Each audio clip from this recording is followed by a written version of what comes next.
Hey, Ray, start making fun of my dance move.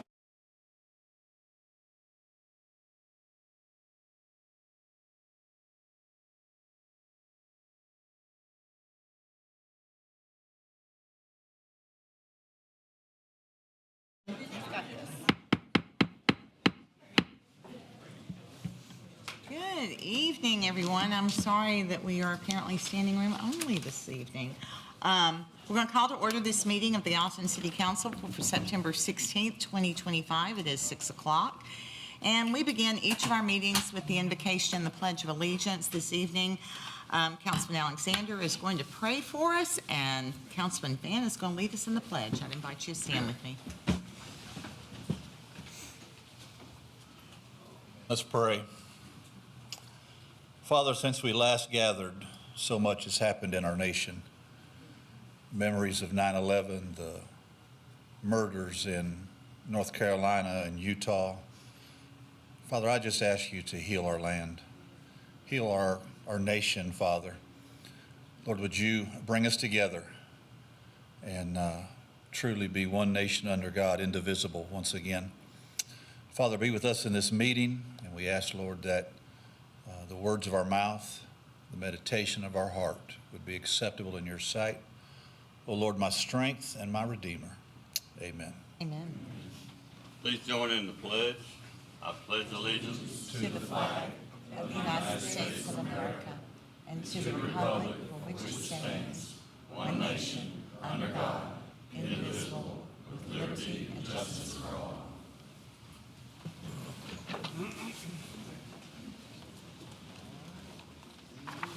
In Ms. Kittrell's absence, Ms. Lyon, would you call the roll for us, please? Thank you, Mayor. Vice Mayor Hayes is absent. Councilman Alexander? Present. Councilman Carter? Present. Councilman Fan? here. Councilman Fennell? Here. Councilman Jones? Here. And Councilman Javance. Mayor, we have a quorum. Thank you so much. This evening, you have the minutes from the September 2nd, 2025 meeting before you to consider for approval. Motion to approve. Motion by Councilman Jones, Second. second by Councilman Fan. Are there any additions, corrections, or subtractions requested? Seeing none, all in favor of approving the September 2nd, 2025 meeting minutes, please say aye. Aye. Opposed, say no. I'm sorry? Okay, Councilman Javance is abstaining. Everyone else is voting aye, well, unless anyone's opposed. All right, all minutes pass, are approved. We're going to move now to public recognition on agenda-related items. We do have a little bit of confusion this evening. We have public comment at the beginning of the meeting that is on any item that is on the agenda. At the end of the meeting, we have an opportunity for public comment on an item that is not on the agenda. We also have a public hearing tonight, and I think most of you know that's about the marina. And so you may speak under public recognition, but it would probably be, I would recommend speaking where everyone is focused on the marina public hearing. So that is the first item on the agenda. I have had a request about the agenda. Council. Okay. Move item number 3 to the top of the agenda. A motion to move item number 3. There is a representative here for that. And I have a second by Councilman Fennell. Okay. Any questions, discussion about that? Councilman Javance, you recognize. I was gonna ask to, I can probably do it after we vote on that one. I wanted to move the public hearing to the end because that's gonna be long, and I don't know if we have representative of Habitat here, same than representative for for item 3. Don't want to keep these people here for hours just for a vote, so I don't know if I amend or I do it after. Beyond the liquor store, I don't think there are any, the liquor store issue, I don't think there's probably representatives for any of the other projects. Is planning no differently?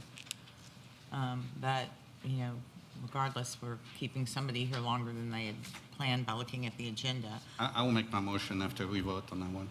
Okay. So let's vote on Councilman Carter's motion, which is to move item 3 up to 1. All in favor say aye. Aye. Opposed say no. Okay, Councilman Javance. And I would like to make a motion to move item 1 after item 5 at the end of the meeting. I have a motion to move item 1 to item 5. Is there a second? Second by Councilman Alexander. Any questions, any discussion? All in favor of moving the public hearing to the item 5 on the agenda, please say aye. Aye. Opposed, say no. No. Okay, I have that as 4 against, 2 in favor of moving it to number 5. Any other question, any other requests regarding the agenda? So make a motion to move item 2 to the top of the meeting. Front of item 3 that was just moved up? No, I moved item 3, you move item 2, so. Yeah. I understand, but do you want it in front of what was item 3 After. or after? Okay. After. So Doesn't he's matter. asking that item 2 be moved to the actual second item that we consider. It would be then come item 2 after item 3. Have a motion? A second? Any questions, any discussion? All in favor of that, please say aye. Aye. Opposed? No. Okay, Councilman Fan? No? Okay, that does not pass either. Okay, with that, we're going to go back to public, unless someone else has something else. Anything else related to the agenda before we go on to public comment? Okay, so public comment on agenda-related, or public recognition on agenda-related items is first. The public hearing on the marina is on the agenda this evening. It will be the second item after the Habitat for Humanity, second reading of that ordinance. And then at the end of the meeting, there will be a public recognition period for items that are not on the agenda. So for public recognition on agenda-related items, you have 5 minutes to speak. You need to give us your name and your address for the record. And we just ask that everyone be respectful and refrain from any derogatory comments about any individuals. And with that, public recognition on agenda-related items is now open.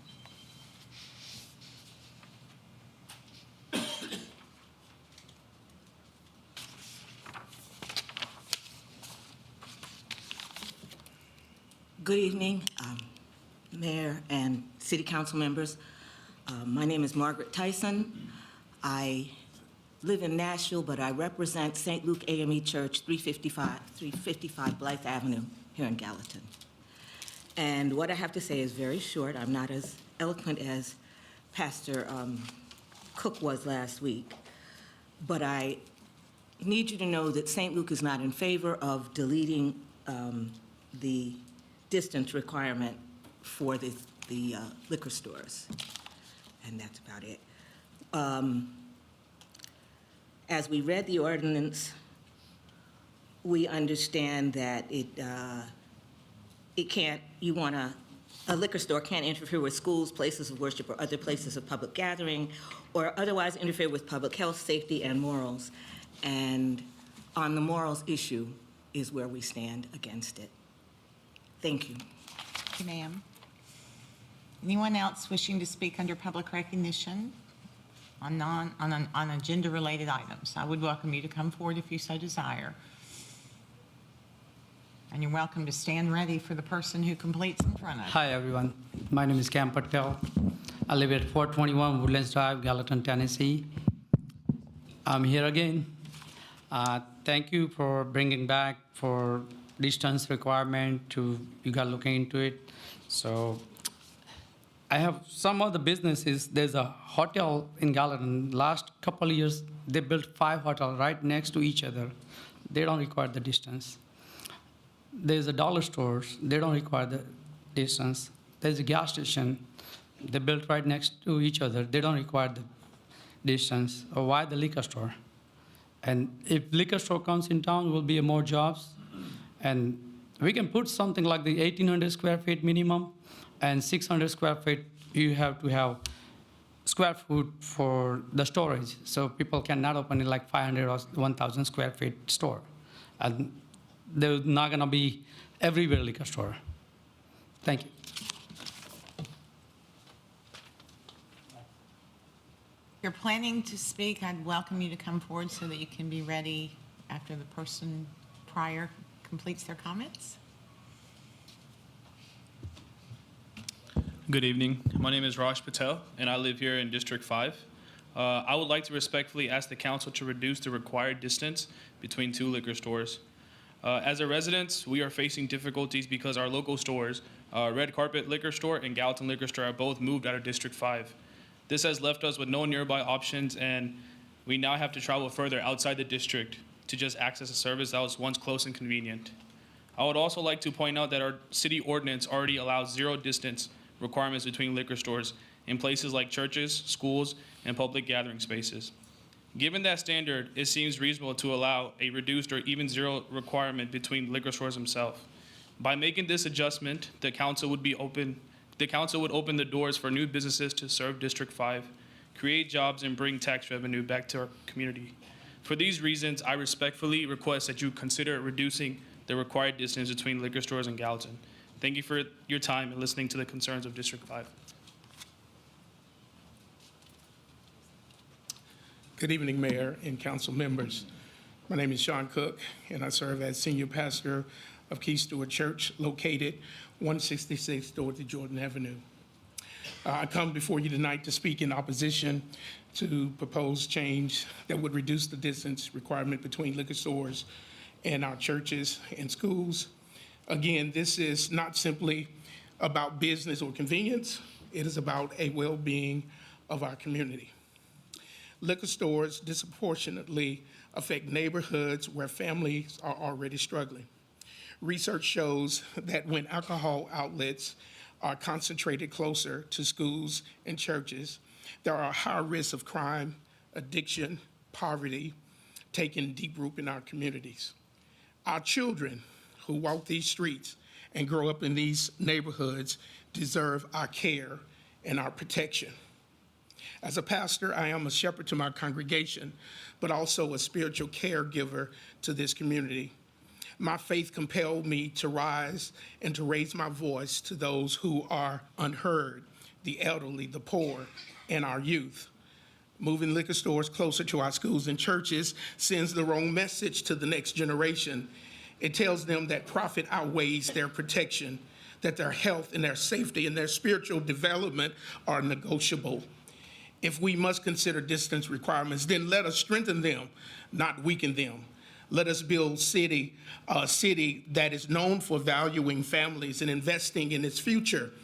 A better and a brighter day is possible when this council chooses to vote and support maybe different businesses such as a STEM and tech hubs, where our children can learn coding labs and robotics, which will help them gain very great employment and be a productive member of this community. Or how about if the council would vote on youth employment and career centers for our youth, giving our children and youth an opportunity for job readiness training, internships, and mentorships. And lastly, how about this council vote on putting a comprehensive youth resource hub in our community, making sure that our children have access to academic support, counseling, recreation, and workforce development. These are the type of things that would make Gallatin a brighter and a bigger city for all to see. I respectfully urge this council to keep the current 1 mile restriction in place, protect our children, protect our families, protect the integrity of our neighborhood. And with that being said, thank you, Mayor and Council, for your time. Ladies and gentlemen, I am going to ask that you refrain from applause because that leads to laughter, leads to booing. Please, let's keep it quiet and respectful. Thank you. Hi, y'all. Debbie Upchurch, 332 Tulip Circle. I'm just going to read what I've got wrote down. Beer is readily available at every convenience store, grocery store. Beer leads to more DUIs than liquor does.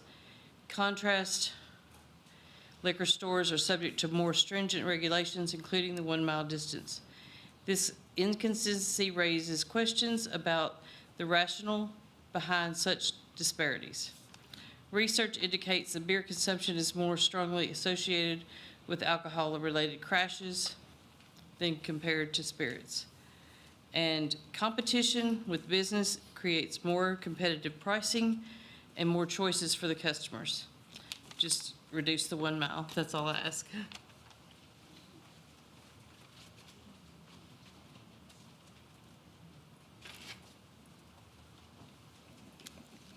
Hi, I'm Bonnie. I live at 728 North Water Avenue here in Gallatin.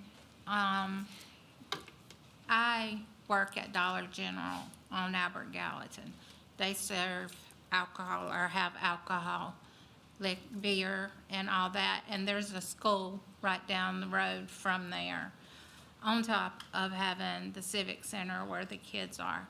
Well, we need the distance shortened because, I mean, we could use the liquor right there to where people aren't gonna be traveling as far or getting in their cars and, like the other lady said, driving and possibly getting out there and wrecking and killing somebody.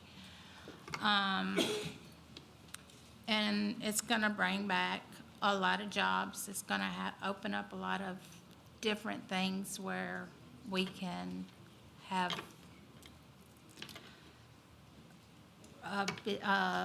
more business and all that. That's all I got to say.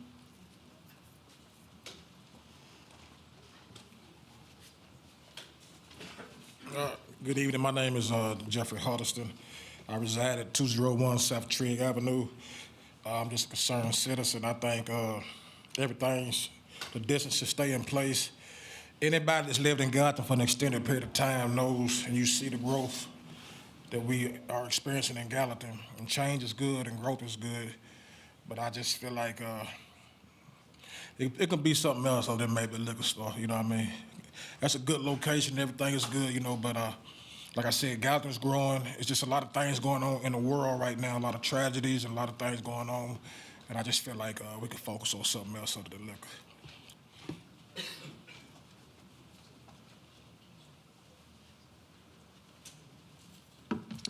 Good evening. My name is Ron Patel. Address 1121 Leanne Court, Gallatin, Tennessee. I just want to say I do support limiting the distance, so I wouldn't say completely rule out 0 locations, but at least have some kind of minimum requirement, 500 feet, 2,500 feet, whatever it is. Having a distance does keep us in control of, at least that way we're still growing our town.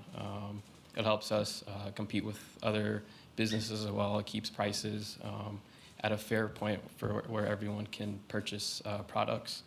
And like I said, economic growth for Gallatin. Gallatin's not getting any smaller.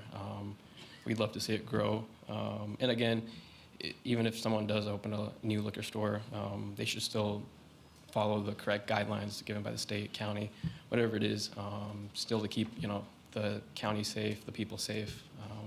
But yeah, that's about it. Thank you.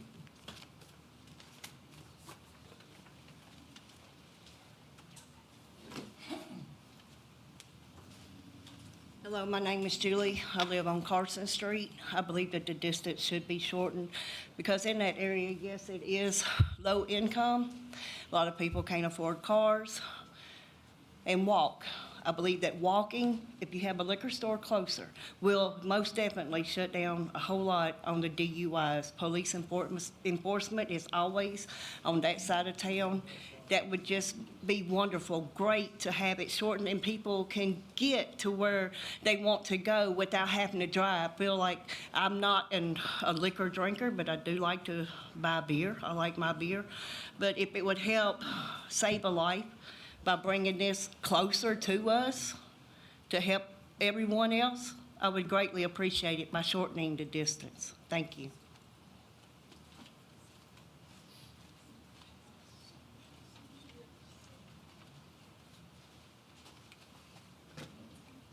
Hi, Martha Zanger, 151 East Morse Drive in Gallatin.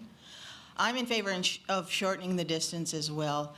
I think any business that's going to be tax revenue for the city is a great idea.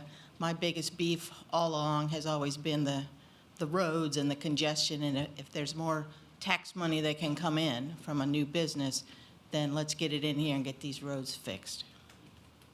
I'm in favor of shortening the distance. My name is Kelly Vandenberg, and I also live at 728 North Water Avenue. And I think the distance needs to be shortened because the community would have better access due to Red Carpet Liquor and Gallatin moving.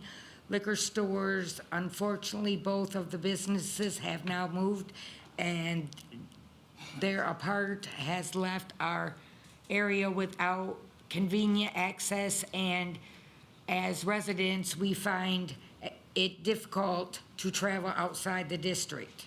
Reduce the requirement would allow businesses to open, to use restoring the access we once had.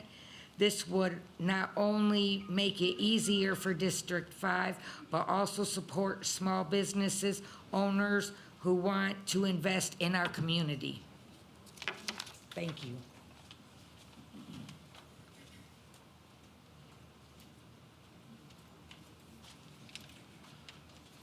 Good evening, everyone.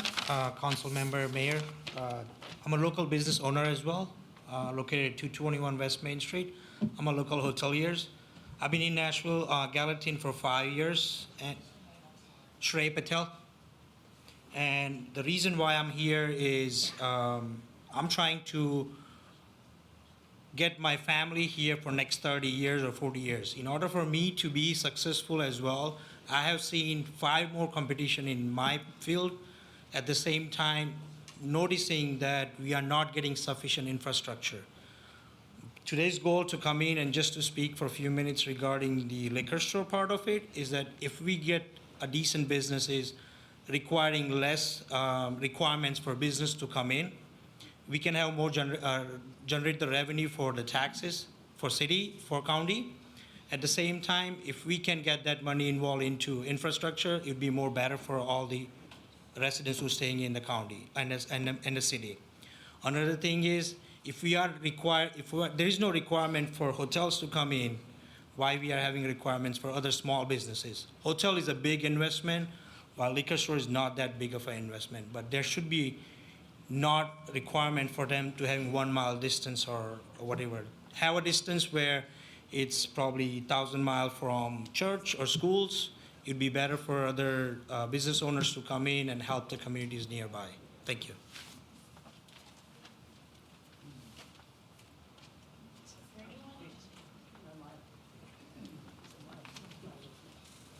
Good evening, City Council. My name is Dominic Wade, operator of the Copper Still on Long Hollow Pike, 1176 Long Hollow Pike. I got a chance to think about the discussion that happened here 2 weeks ago, and I really have gotten a chance to talk to some of you this past week about the negative economic impacts this is going to have into the cottage industry of retail wine and liquor stores here in the city of Gallatin. And I just want to remind you some highlights of those challenges that will be faced if the distance is either gone to 0 or shortened. The additional stores will put more pressure in competition, where in liquor sales in particular, that will actually cause prices to increase, because the gross revenue from liquor, let's say, is $10 million in the city of Gallatin annually, and there's 10 stores, each store doing $1 million in sales. If we double that to 20 stores, that 10 million doesn't get bigger. It just gets divided up by more stores. So now 10 stores doing $1 million is 20 stores doing $500,000. What that does is that in the 3-tier system of liquor or alcohol distribution, it causes the stores not to be able to buy the discount bulk deals that the wholesalers, who have a monopoly, because you don't have inventory turns. So your base price of cost of goods actually goes up for every single store. The state has minimum markups for liquor. There's very few other industries that have minimum markups required by the state. So beer has certain markups depending on the alcohol content. Wine has a particular 10% markup across the board, and spirits has about 10 to 15% also depending on alcohol content.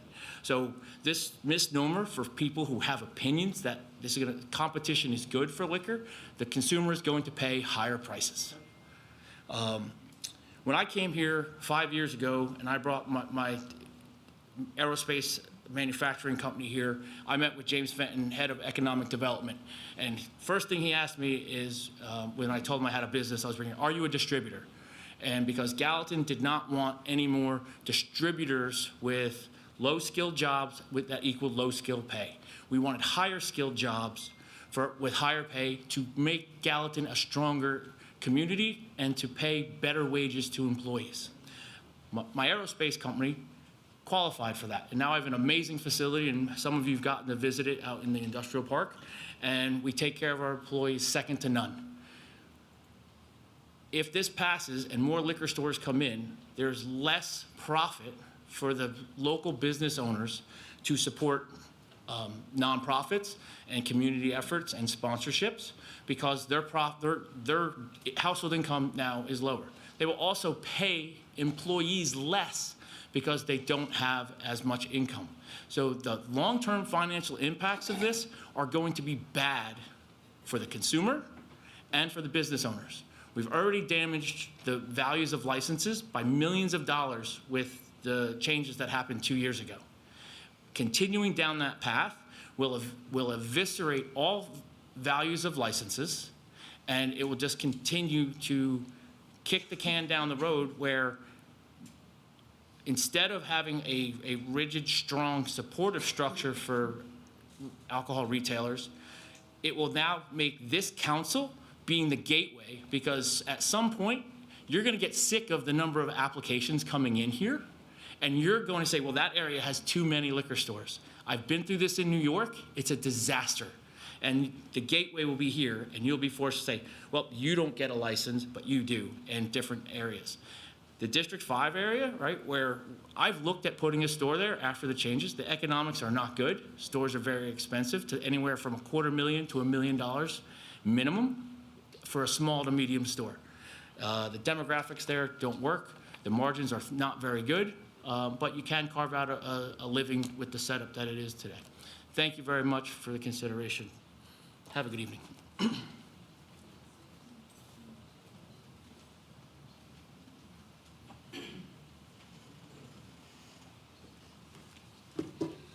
Mr. Mayor, council people, my name is Danielle Elks, and I live in Burns, Tennessee. I'm an alcohol beverage attorney. I've been doing that for 35 years, and part of that, I served as the executive director of the Tennessee Alcoholic Beverage Commission. Since I retired, I've been doing retail store applications.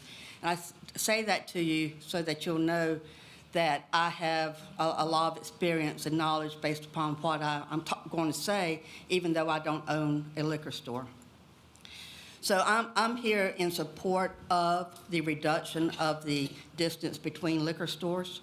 I have reviewed hundreds, if not thousands, of applications for certificate of compliances from other cities.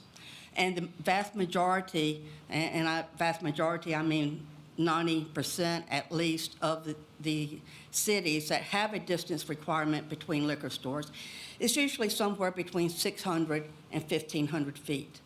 A mile is probably the highest that I've seen across the state. And an argument could be made, and obviously I'm not going to make it here, but an argument could be made that a mile could be unreasonable and restrictive. I'm not saying to have a zero restriction between liquor stores, but I think a reduction would help the city. There's been arguments made about using money instead of helping liquor stores to use money for education and infrastructure. Well, the taxes that are generated from the liquor stores, there's either an 8% or 5.5% tax on every case of alcohol sold at a retail liquor store that the wholesalers paid, and that's paid directly to the city. That money can be used for these purposes. In fact, liquor by the drink taxes, there's half of the 15% tax on liquor by the drink goes directly to the city, and half of those sales go directly to education purposes. So there are benefits for retail liquor store sales that the city directly benefits from. As I said, I think that the argument could be made that a reduction in the distance between sales, I think y'all have about a 40,000 person population, 50? I've looked at Franklin, which is generally the same size. I think that they have a 600-foot distance requirement between liquor stores. I think that the city of Lebanon has similar. Nashville has 600 feet. Memphis has 1,500-foot distance requirements between liquor stores. So I think it would be beneficial for the city to pull your distance requirements a little bit more in line with across the state. Thank you.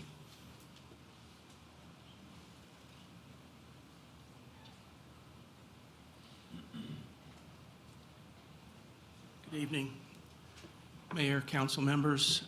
Ronnie Daughtry, Cage's Bend in Gallatin, Tennessee, lifelong resident of this community. I gotta believe that reducing the requirement for another liquor store is not a good thing. One of the things that you consider beyond just adding another liquor store is demand. Is there enough demand for liquor right now?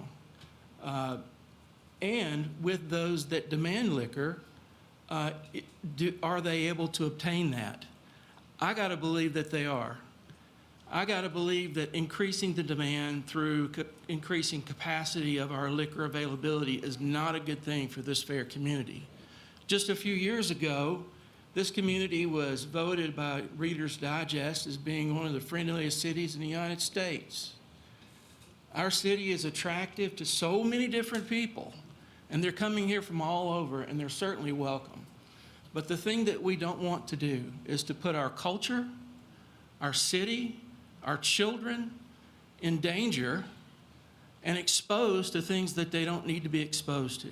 So do citizens have access to alcohol and to beer in the volume right now? And I got to believe that the answer is yes. And so I'm against the change.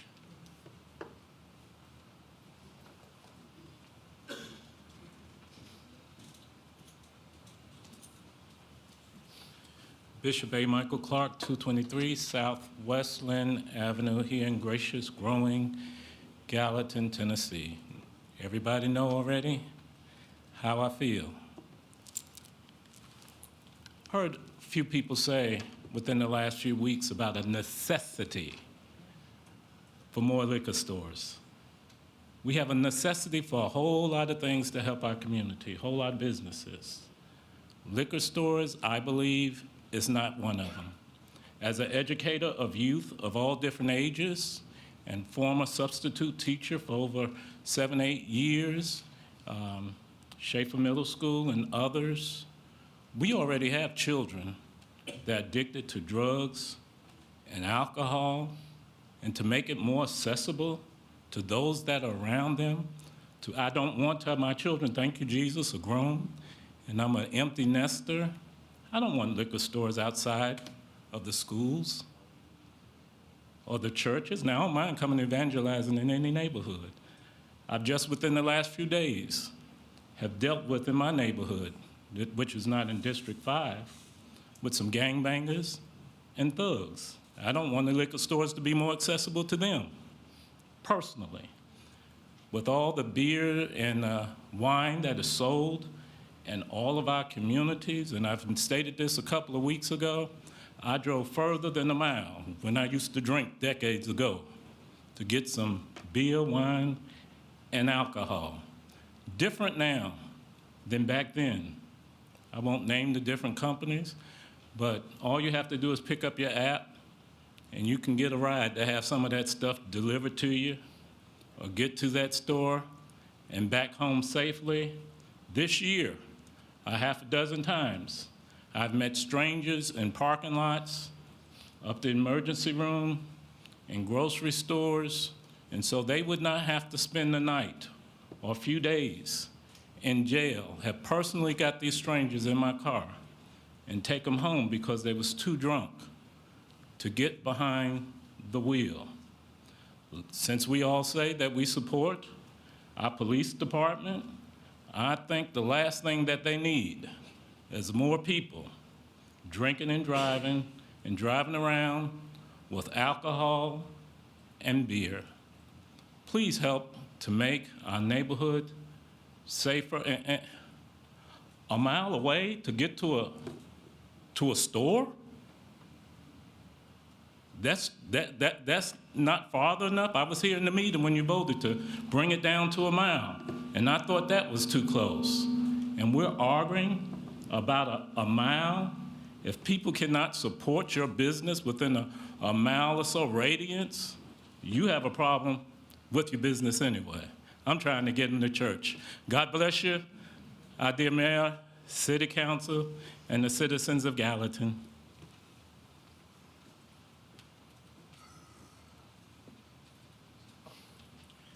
Good evening, Mayor, Councilmen, Councilwomen. I want to know what happened to the land of opportunity.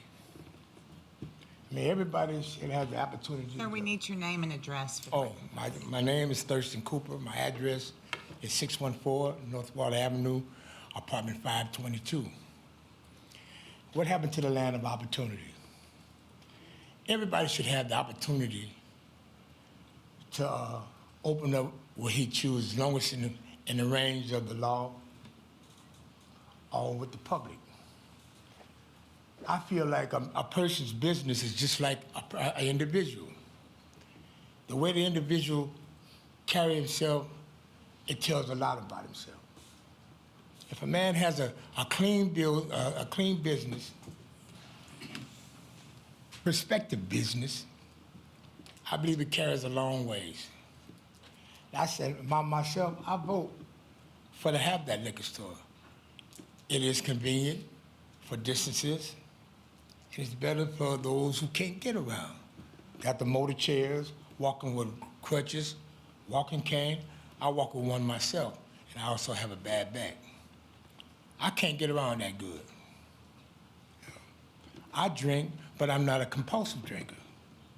But I would like to have convenience for me to travel back to and fro to purchase what I like to have and go back home.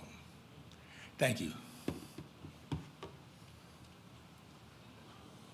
there anyone else wishing to speak under public recognition on agenda-related items?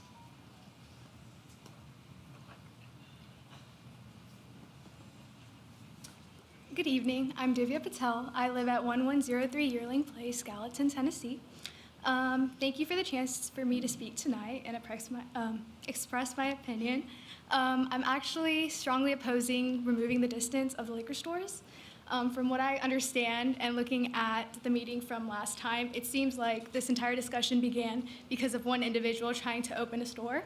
But this is about Gallatin. This is not about one person. And I feel like liquor stores don't represent who Gallatin is or the community.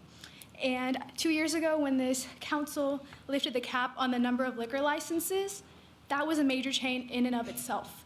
And I feel like we haven't even seen the full effect of that because those stores and licenses that have been approved, not all of them are up and running right now. We still need to see the full effect of that. And I just feel like we shouldn't rush into another big change before seeing what's already going to happen. And I've also heard the argument that competition is good. Yes, it's good to some extent, but I don't think liquor is where we need to look at competition because it is a depressant and it has various cognitive effects and it controls our body basically. So it's not, you can't compare it to hotels or restaurants or cafes. It's something completely different. And I just, it's not a necessity like it was mentioned. You don't really need it. Like you do need food and other, shelter and stuff. It's more of a luxury. And it's a luxury that comes with a bunch of risks. And I feel like if you're encouraging more liquor stores within a short amount of proximity, then that's easy access. And that easy access increases the risk of overuse, DUIs, increased cases of domestic abuse, and just a more heightened strain on law enforcement and healthcare, and there's already a big strain on that. I've also heard how kind of people don't want the government meddling on and into their business and kind of want everyone to run their business how they should. The government's gonna kind of control your business to some extent regardless. And I feel like that's kind of what the government is for. It's kind of to help you go through harmoniously and make sure there's a good flow of everything. And I feel like there should be reasonable guidelines to make sure that everything's balanced. And without the government, we'd have chaos. That's why you guys are here. And with liquor stores in particular, I feel like regulation is not just appropriate, it's very necessary. And we already have more than enough liquor stores in Gallatin, and that 1 mile spacing is more than fair enough, and it's very balanced. It allows for plenty of opportunities without a chance of potential oversaturation, because oversaturation is not gonna benefit Gallatin, it's gonna harm it in the long run. And let's not forget, beer and wine are readily accessible at grocery stores, convenience stores, gas stations, all of that. So the convenience and accessibility is already there, and nobody in Gallatin is struggling to find alcohol. At the end of the day, I don't see how the pros are kind of outweighing the cons, and the restriction simply doesn't, make sense to me. A single person's business plan or, anything should outweigh the health, safety, and long-term well-being of Gallatin as a whole. And yeah, I just urge you to protect the 1 mile distance, because I think it's very sensible, balanced, and kind of in the better future for Gallatin. Thank you. Anyone else wishing to speak? I know y'all are tired of me saying that. If you kind of walk up a little bit, then I have an indication that. Hello, my name is Jignesh Patel. I reside at 1105 Duncan Street, and I also have a store at 911 Southwater Avenue. I believe we should definitely decrease the distance between. Yes, it provides economical opportunities, and it helps out a lot of individuals who don't have vehicles or any available transportations. And I see one of the biggest thing is it affects our community negatively. I understand liquor is a vice, so is any type of alcohol, same as tobacco. But I would like to argue, it comes down to the person's intention. If you're gonna do something, that's not really in moderation, you can't control someone else's actions for that. And if it's the case of 1 mile, I highly agree. I would like to argue that if that's the case, then beer shouldn't be as accessible either. I have a drive-through store, and I have about 400 to 500 customers a day. Most individuals that I see, if they have a container open, is mostly beer. That's a lot more accessible than liquor. And I see most of them that, most accidents, they're caused by alcohol impaired judgment, mostly because it's a lot more accessible. So if it's regarding the distance specifically, I don't think it really would make a difference. Because if you can find it at one block and another block, if somebody's want to get it, they're gonna get it regardless. So I think you should definitely decrease the distance, and it would help out a lot of individuals. And as far as the revenue, it will definitely help the revenue, and it connects people on a different basis. Individuals that have businesses in Gallatin, they're mostly Gallatin residents. We connect bonds with people. We know our customers. We know our customer story. We know what they go through, and it allows us to progress our bonds with each other and have a closer connection. So I would like to decrease the distance. Thank you for your time.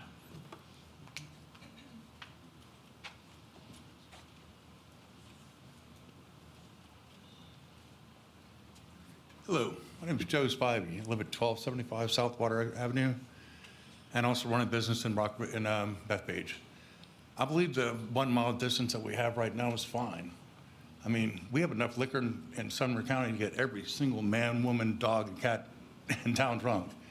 These people paid, the original 7 liquor stores combined paid $2.1 million somewhere.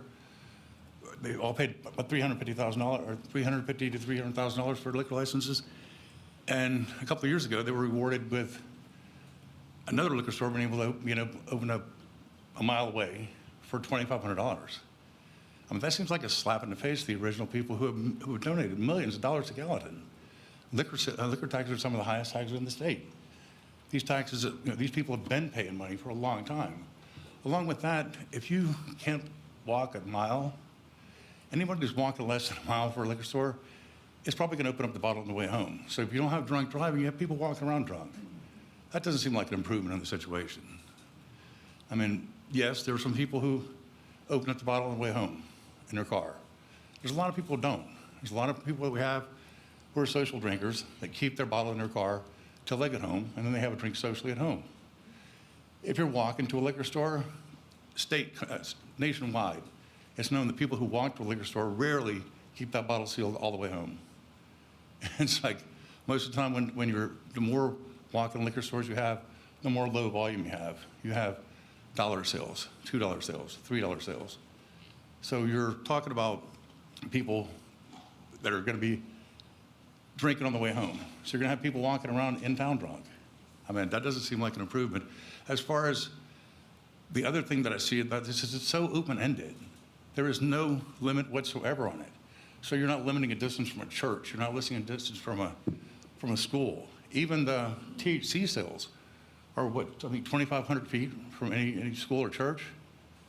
So, I mean, you're definitely, and you're getting to a situation with the THC stores. They can't sell liquid cannabis products without a liquor license. So they're all going to apply for a liquor license. The volume of the liquor that we have is not going to change. The people that are drinking now are probably going to still be drinking. All you're going to do is punish the stores that have been paying taxes here for years. I don't really see how that's really helping Gallatin.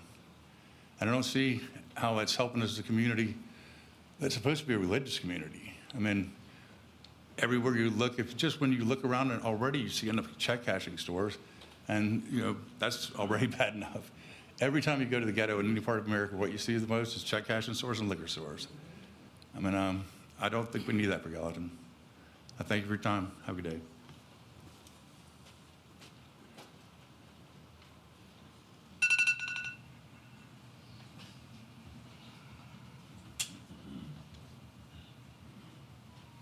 Hello, everyone. I'm Mary Harper. I live at 629 Jean Avenue.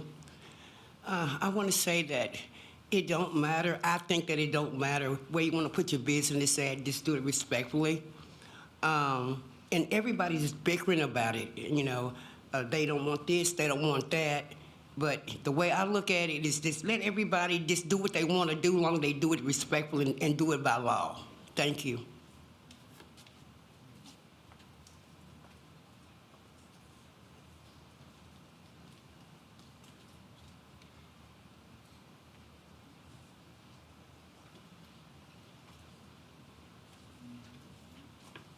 How y'all doing? My name is Brenda Dotson. I live at 613 DeMoss Street, and I live in the 5th District. And I've lived there for a long time. And we have had liquor stores in that area before. And I don't see any good things to happen. While those liquor stores were there, we had more alcoholics on the corner. And that does not help our district. I heard them saying that's going to create more jobs.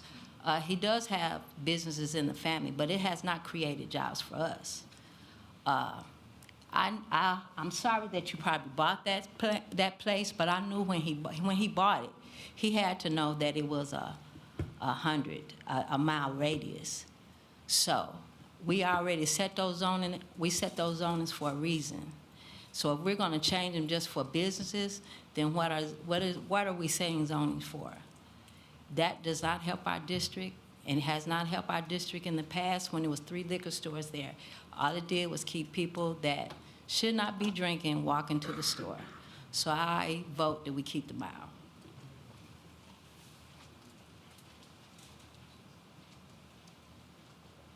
Me looking to see if there's anyone else that wants to speak under public comment or public recognition on agenda-related items.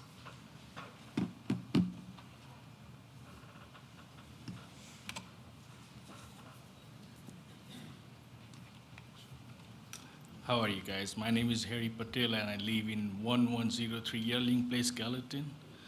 And I'm also as a liquor store owner, but the thing is everybody says the liquor stores, whatever we sell in the town, is gonna be same amount staying there no matter if we sell in more liquors, even if you issue more liquor store license, and not being having 1 mile distance, then we're gonna have the more liquor store, but our community pretty much get the more alcoholic, more pretty much crime and lots of things. But the thing is, our community, which is our city, not gonna make more money than what they're making now, which is we making same amount of money. And the other thing, when we buy, like 8 years ago, the liquor store, we paying like 300, 400,000 for the liquor license. And right now, we already have, like a couple of years ago, you guys already passed the law, like 2 years ago, like 1 mile distance liquor store, liquor license be open everywhere, which is we don't have no problem. Respect the government, respect the city of the mayor and communities.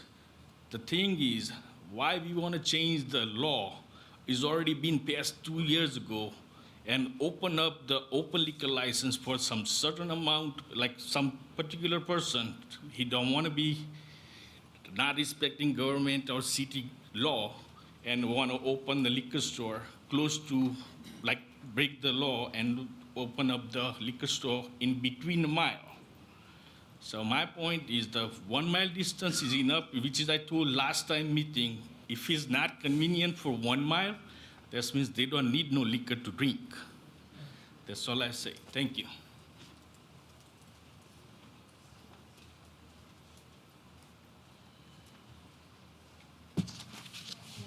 I'm Misty Staten, and I live at 718 Northview Avenue. And I'm here to speak on Cam's behalf.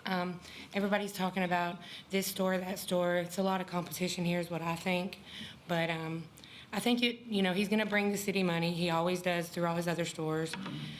They were talking about 1 mile drinking and stuff like that. If you know you're not supposed to drink and drive, don't drink and drive.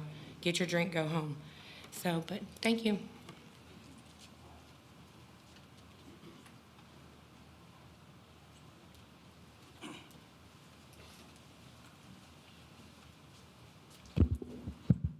Hi, my name is CJ Patel. I'm from Gallatin. I'm from Christiana.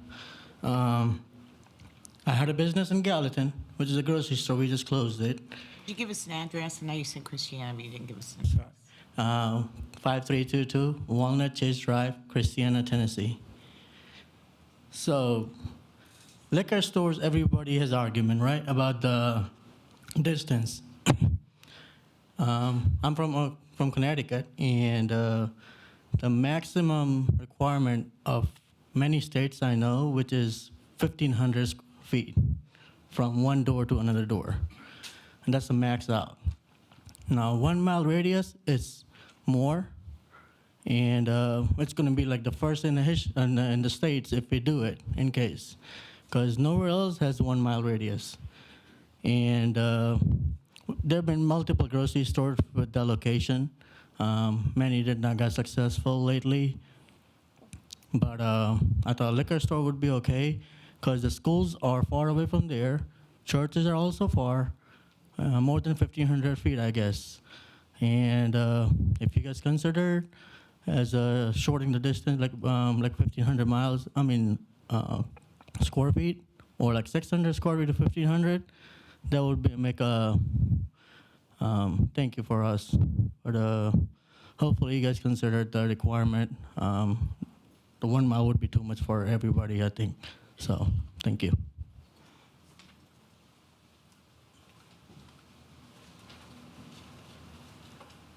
Hesitate to ask again. Anyone else wishing to speak under public recognition on agenda-related items? Seeing no one, public recognition on agenda-related items is closed. We'll move now to mayor's comments. I do have just a few things that I want to relay to you all this evening.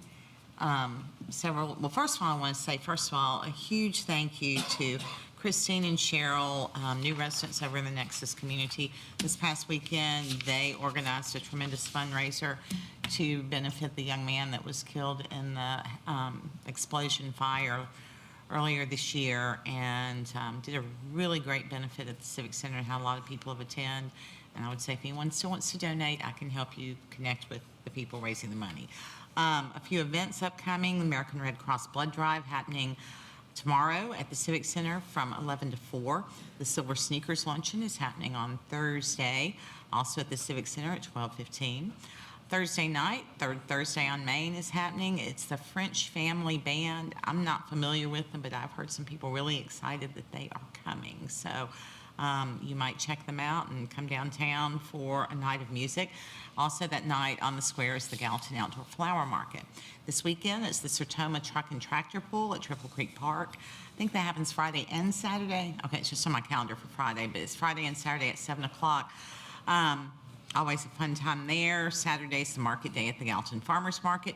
There's a really neat event happening at the Comer Barn this Saturday. It's called Dozer Day, and it is an opportunity for, well, really people of all ages to get exposure to a different kind of career that's not necessarily an academic one. And it's always neat. They have lots of big equipment out there, a lot of people that work in the various, largely construction industries, talking about the jobs that they do and what kind of educating people, like I said, of all ages, on what kind of income people can expect in these different fields. And it's a great opportunity to kind of see a different thing than they see every day when they're learning about where they want to go in life.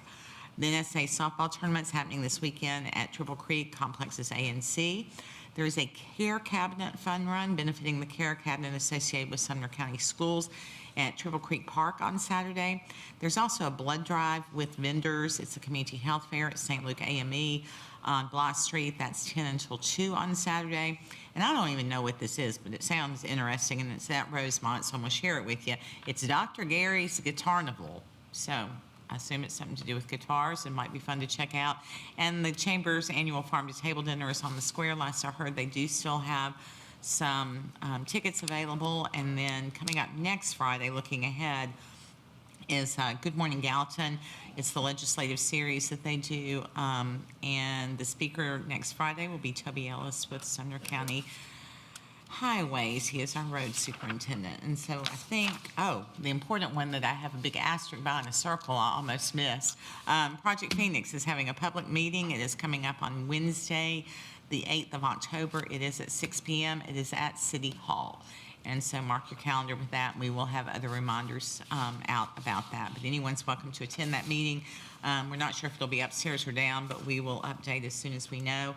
And with that, I do have one proclamation to present, requested by the TAR, and so I'm going to ask Ms. Maggart to join me at the podium.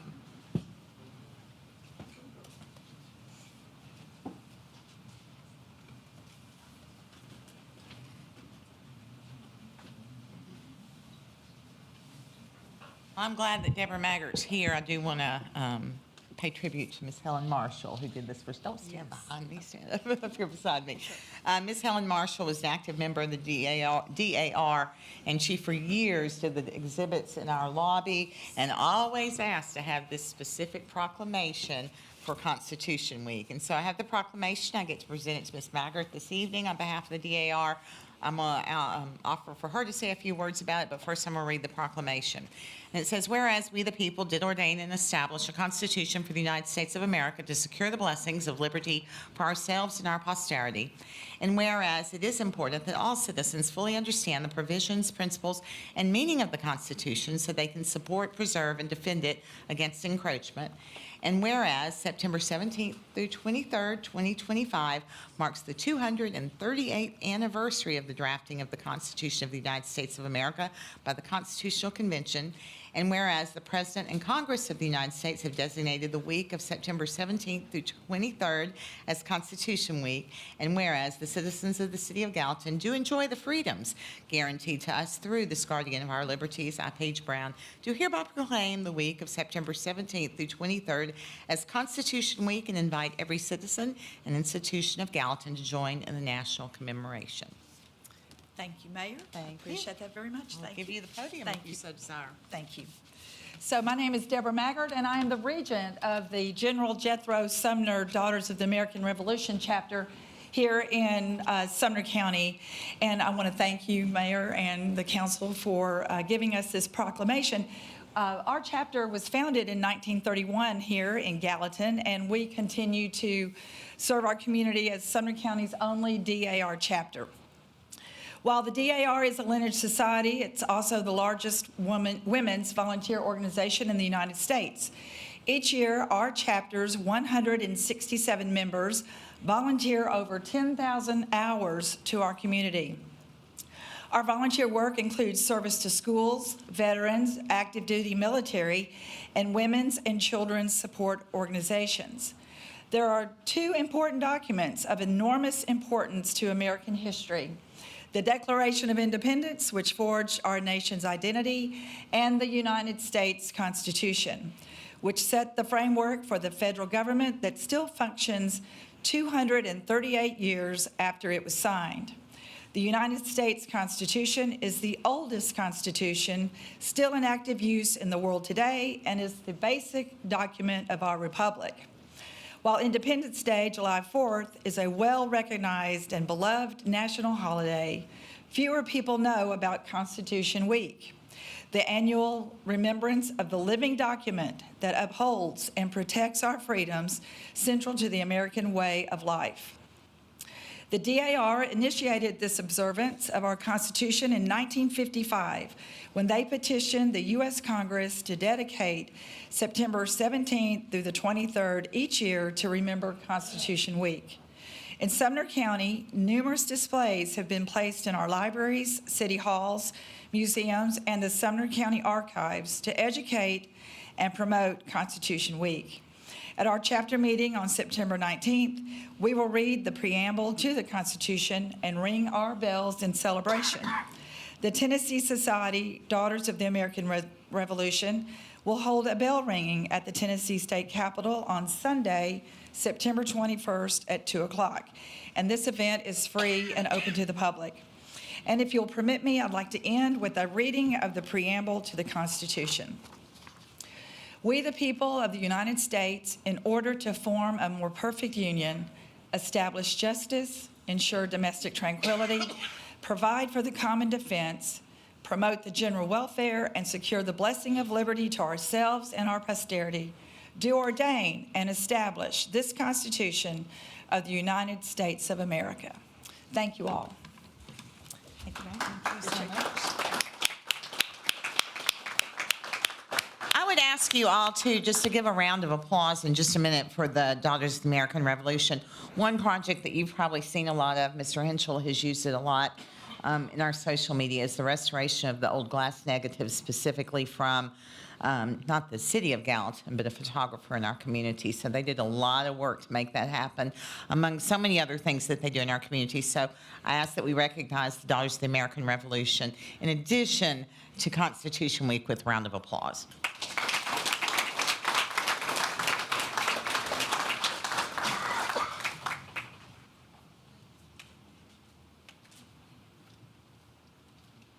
That concludes Mayor's comments. We'll move on to the regular agenda, and we are going to go with item number 3 first, which is first reading on Ordinance 02509-48.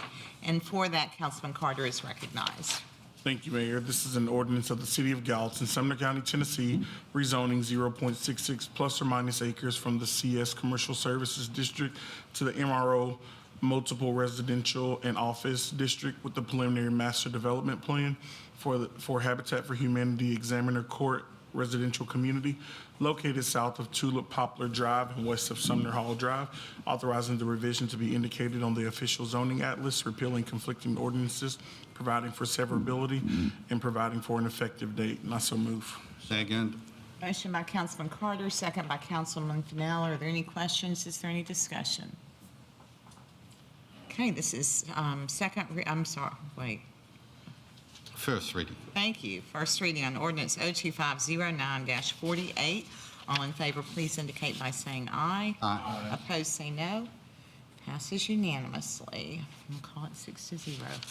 Thank you, Habitat for Humanity representatives, for being here this evening. You're welcome to stay. Councilman Giovanni. I want to make sure we're voting on the amended one, like we had that with the removal of the brick requirement. I honestly don't remember what y'all decided last week. you were going to remove that provision. That was the vote. It was removed. It's not in the packet. Thank you, ma'am. Okay, so now we're going to go back to item number 1, which is public hearing on ordinance 02507-40. In Vice Mayor Hayes' absence, Councilman Carter, would you like to introduce, please? Yes, ma'am. This is an ordinance of the City of Gallatin, Sumner County, Tennessee, approving the amended preliminary master development plan for Foxland Harbor Marina on 7.38 plus or minus acres located south of Nashville Pike and east of Douglas Bend Road, authorizing the revision to be indicated on the official zoning atlas, repealing conflicting ordinances, providing for severability, and providing for an effective date. And I now declare this public hearing open. The public hearing's open. You may come forward if you wish to speak, and I would welcome you to follow the person in front of you unless you want me to continue to ask, is there anyone else?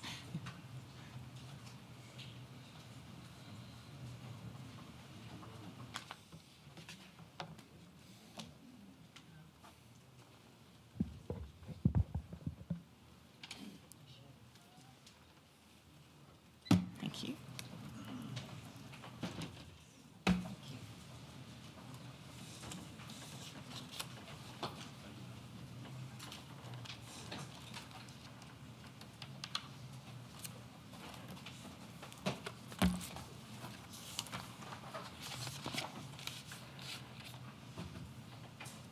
Mayor, ready when you are.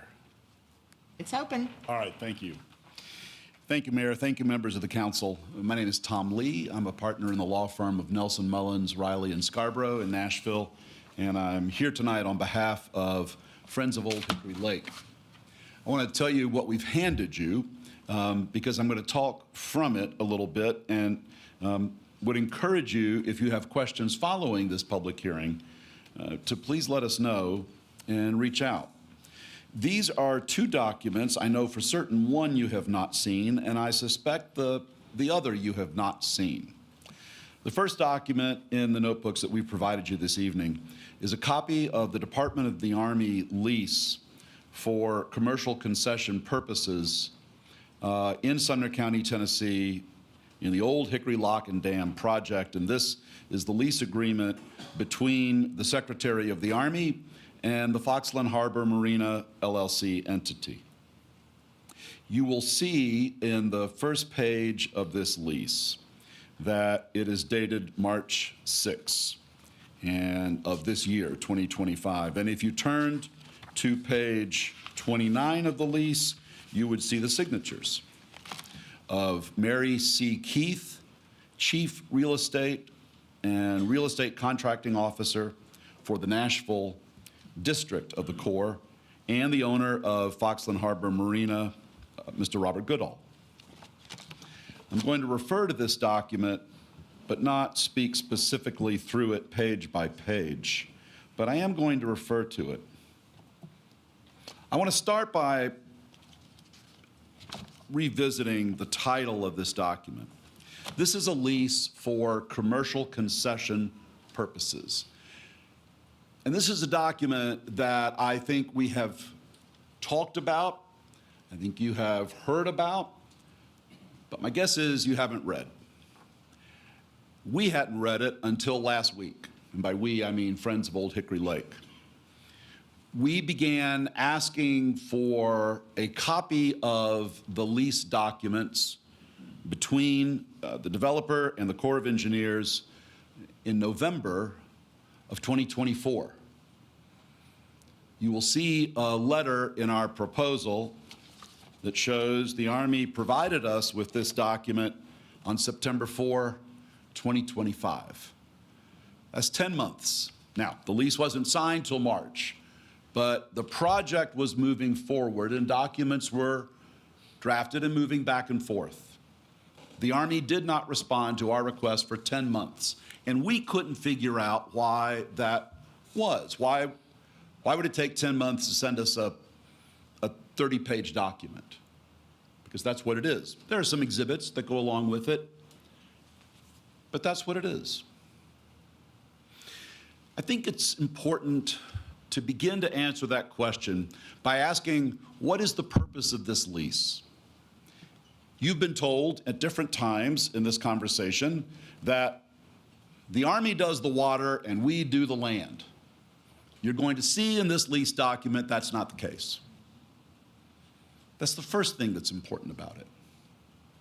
You've been told along the way that the Corps of Engineers has zero interest, zero engagement in what happens on the land. You will see tonight that is not the case. What I want you also to know is that this is a lease for commercial concession purposes. And what is that?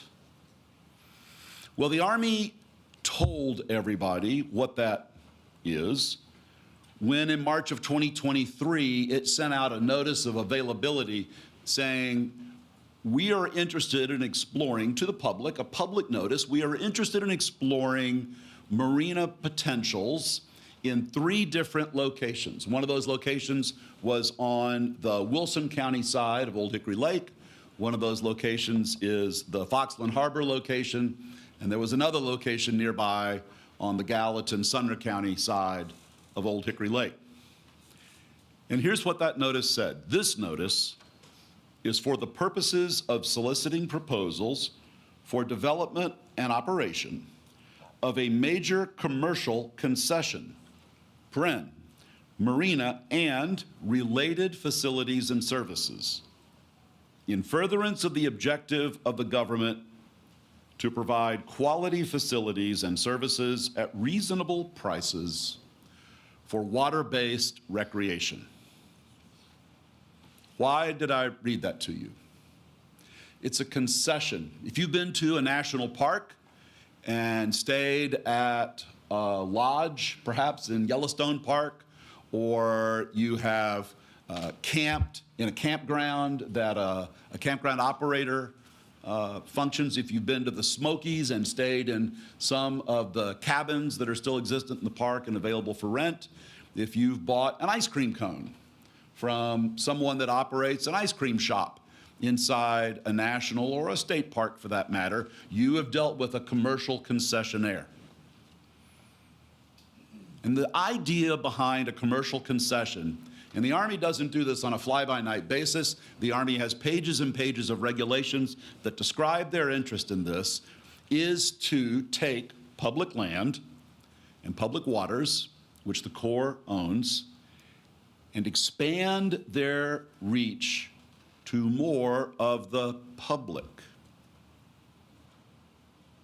Public concession is that to which anyone is invited. It is not a private residence. And I'm going to bear down on that point a little more closely as we look not only at this document, but also federal law on what is meant by a public concession. The Corps of Engineers built this lake. It owns this lake pursuant to federal law. And that means it is not merely mine or the developers or yours. It is everybody's. It belongs to everybody in this room. And when the Corps says we're interested in operating a major commercial concession, it must be in furtherance of the objective of the federal government to provide facilities and services at reasonable prices, remember that, if you would, for water-based regulation. When you look at what the Corps approved in this lease, and when you look at the plans that are before you now for your vote in 3 weeks, you will see they are different. And not in small ways, but in significant ways, material ways, in so many ways that no one could build a project that has them both. Someone is going to be disappointed.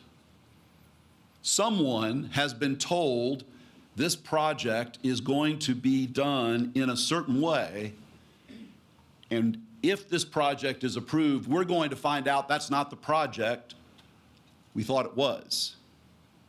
Now, That could be the city of Gallatin. It could be the Corps of Engineers. I'm going to show you why through this document it can't be the Corps of Engineers that ends up disappointed. These are two different projects. And we start with that signature page I showed you. Only one side, as between the city of Gallatin and the federal government, has a signed deal. And respectfully, it's not the city council.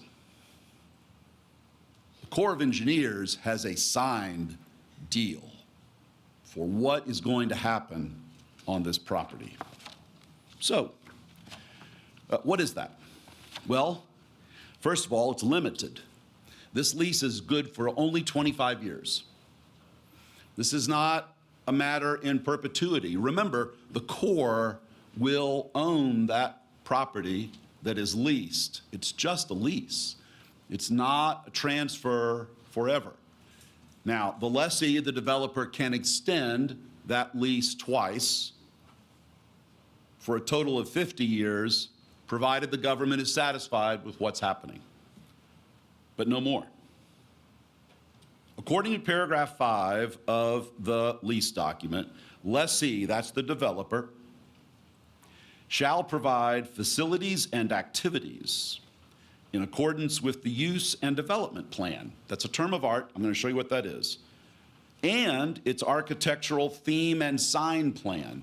If you just want to have fun, you should read the sign plan for the Corps of Engineers. You have yet to be shown a picture of anything on this project that complies with the Corps of Engineers sign plan. Not once at all. It sounds small, but remember, the lessee has signed a deal to comply with what the Corps expects and demands. No structure may be erected or altered upon unless and until the development plan has been approved in writing by the real estate contracting officer. That's the person's signature I showed you a moment ago. If you want to know who runs this project, it's her. And she has not come to you to say, what would you like? How can we do it? It's not the way the federal government works. We all know that. The federal government gets to decide what's going to be built and what's not going to be built, and it must be within and in writing in the development plan itself.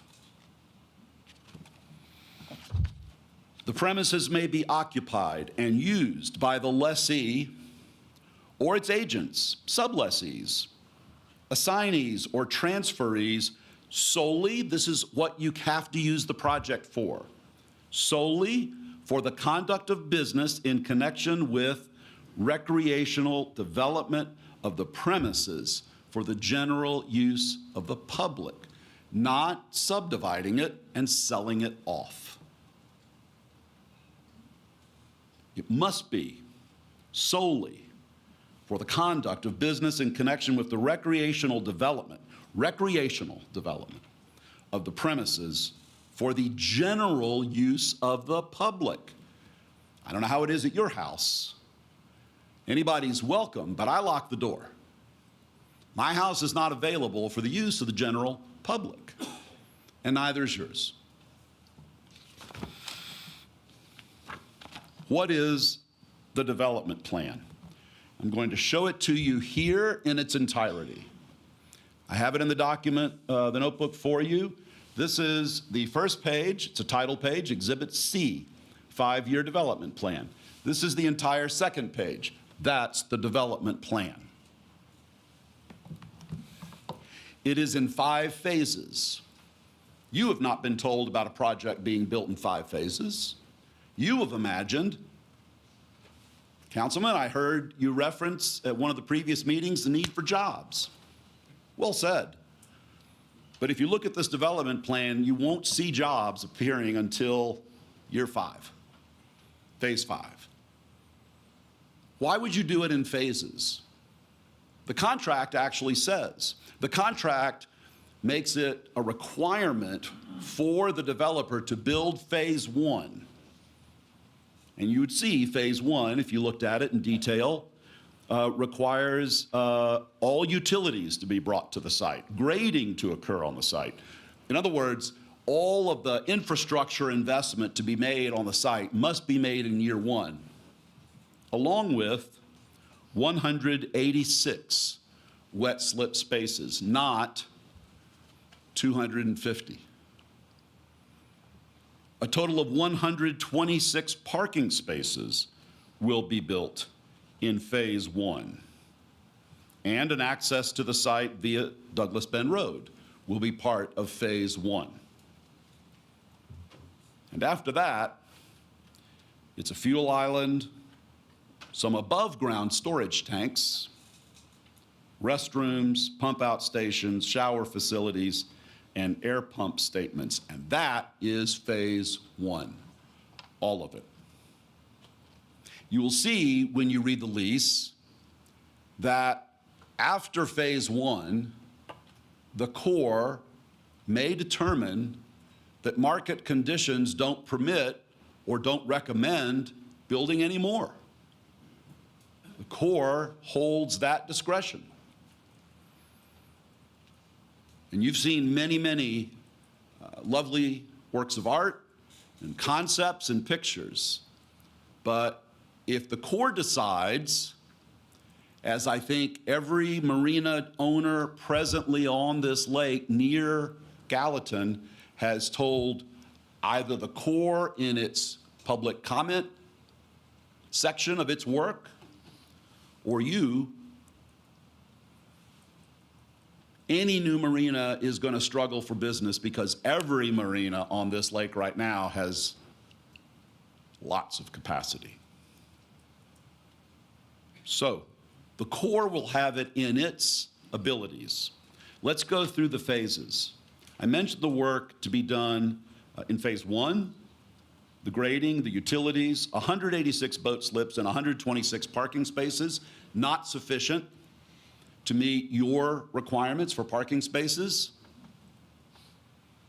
Douglas Bend Road access, fuel island, and I mentioned the above-ground storage tanks, the pump-out stations. In other words, the pieces and parts that make a marina work. Park the boats, fuel the boats, pump them out, and so on. That's phase one. One of the reasons this is important is the resolution before you now, by virtue of your amendment process, requires that certain traffic improvements be made when 25% of the project is built. And so as you think about a project being built over 5 years in 5 phases, my suspicion is that you will find it difficult to identify when 25% has been built. Not impossible. It's not completely without being susceptible to calculation, but as we talk through these other phases, you will see that that will be a challenge, just figuring it out. Here's what the Gallatin plan that you have right now in front of you for consideration, that we're having a public hearing about tonight. The Gallatin plan makes no mention of phasing in of boat slip construction. The parking requirements are different, significantly so. No mention, of course, of residences in the core plan. No mention of multi-purpose buildings in the core plan. No short-term rentals, and no mention of stores or ice cream shops or coffee shops at all. Phase two, add 24 40-foot slips, pretty good sized slips, add a public boardwalk. That's year two. And in your plan, again, no phase in of boat slip capacity. Year three, by now we're at maybe 2029, 2030, year three of construction. Add 48 24-foot slips and add some more parking. But all it says is a section of the parking lot. Again, There is no mention of the core plan in the core plan of the city's parking requirements. There is no phase-in of the parking capacity. And I read these things to you because I think it's important you know the Corps cares about the land.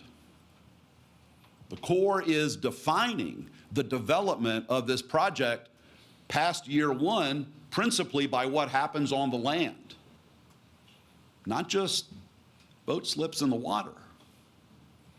And we see this here at phase 4. The restaurant, playground, showers, and a section of the parking lot will be developed during phase 4.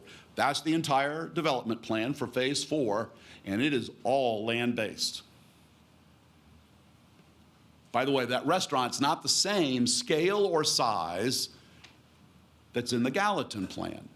You've heard about farm to table and maybe a steakhouse or maybe a seafood house. The restaurant proposed in the core plan is coffee and burgers for people who just get off the water. It's to service the recreational use, which makes sense because that's what the core is supposed to do. It's supposed to further recreational use of public waters and public lands. Finally, phase 5. Phase 5 in the Corps' development plan calls for a dry storage building. In the process of working this proposal through the Planning Commission before it came to you, there was a dry storage building originally, and it is out.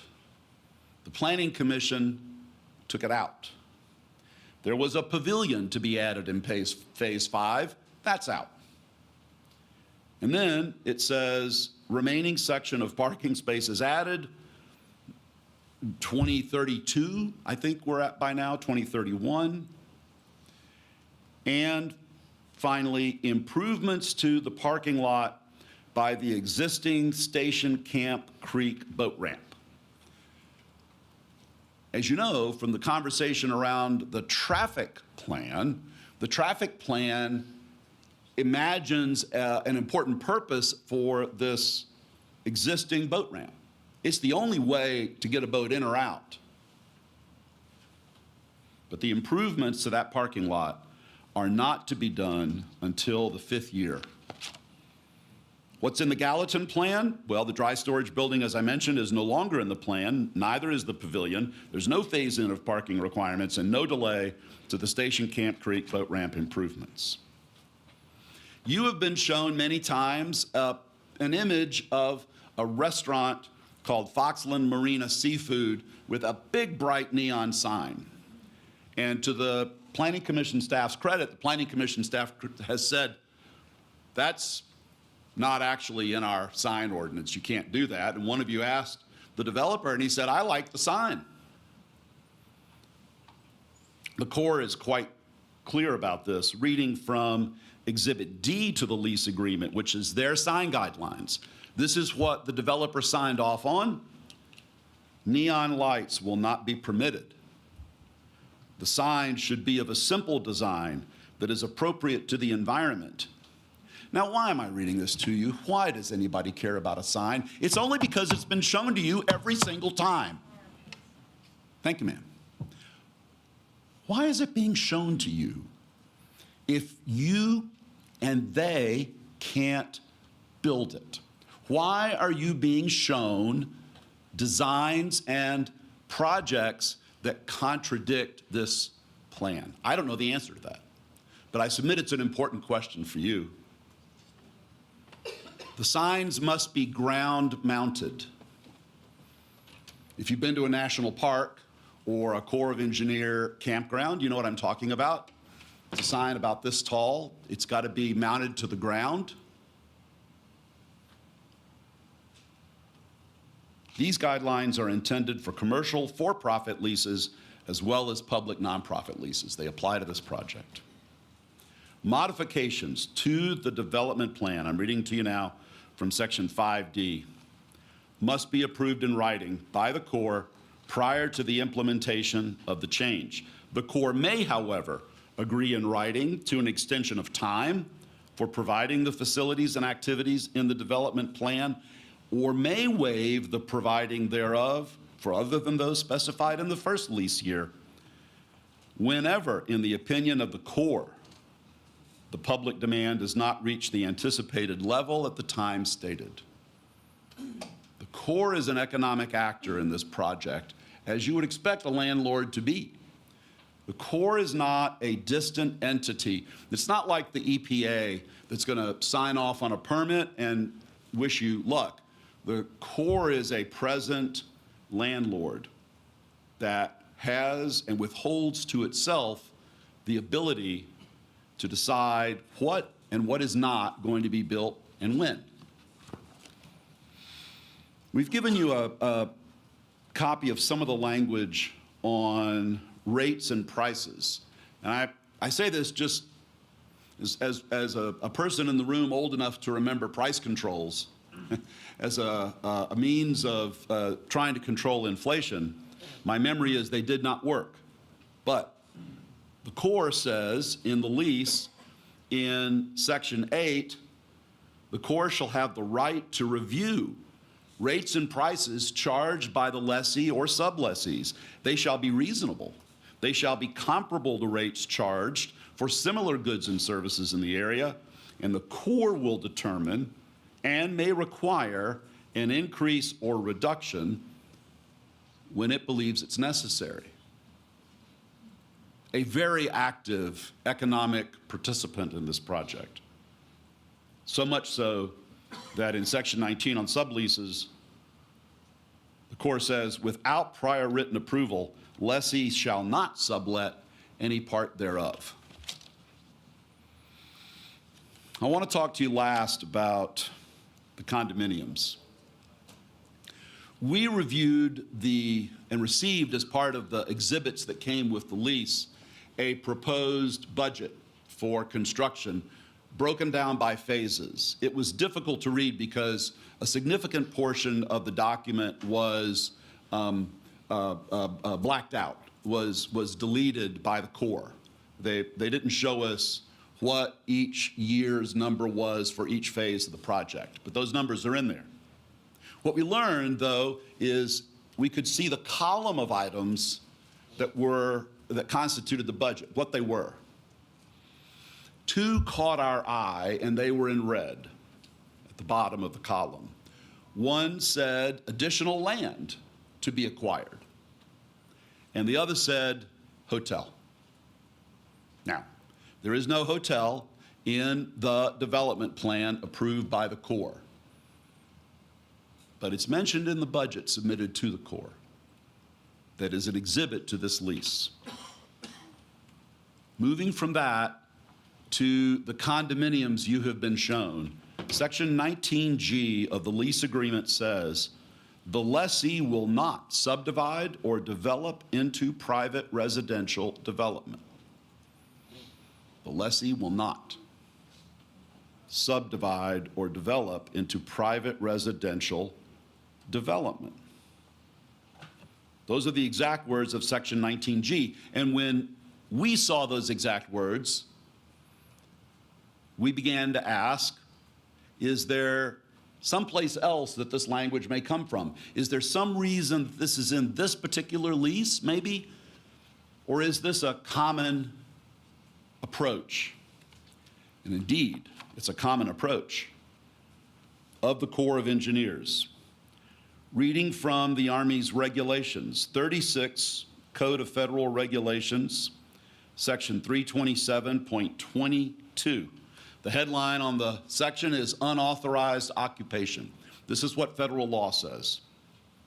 Occupying any lands, buildings, vessels, or other facilities for the purpose of maintaining a full or part-time residence without the written permission of the district commander is prohibited. Prohibited. This is not a statement of aspiration or a statement of hope. It's a statement of law. Now, the district commander can give permission. And I think a question for you to ask is, has that happened? Has that happened? I don't believe it has, but you should ask and you should demand an answer.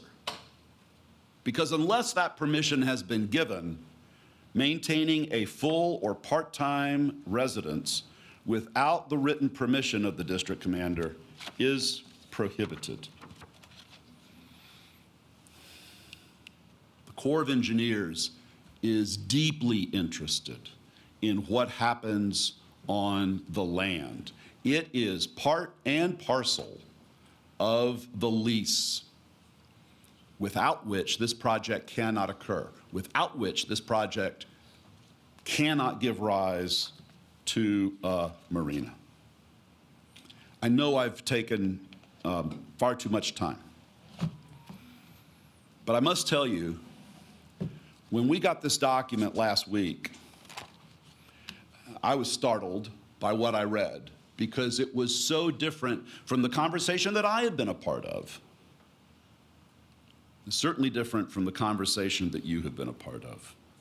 As you consider this matter over the next few weeks, I hope you will ask your constituents if they believe the Corps of Engineers is a good partner to them. I hope you will listen to their experiences as they recount how the Corps has dealt with them when they wanted to build a dock, when they wanted to clear brush.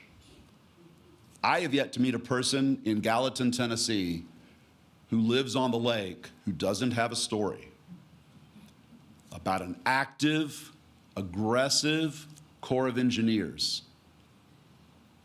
And I think to expect that the Corps is going to treat this lease any differently is to suggest that the people who have had these stories and tell you these problems aren't serious. And I know that's not what you believe. I know it's not what you know. The Army Corps of Engineers could be a good partner. But if you all approve the project 3 weeks from now, as it's currently before you, one of two things is going to have to happen. Somebody is going to have to go to the Corps of Engineers and say, can we change our project? Will you give us approval? That will require the Corps to sign off on housing, I submit, in violation of federal law, and also in violation of the lease. Because remember what I said at the beginning, ladies and gentlemen, this is a commercial concession designed to increase public access to public water and public land. It is not designed for parts of this property to be walled off in million-dollar homes. That's not what the Corps' in this for, and they say so in this lease and in the law. I always appreciate your time, and I appreciate it especially tonight. Thank you for listening.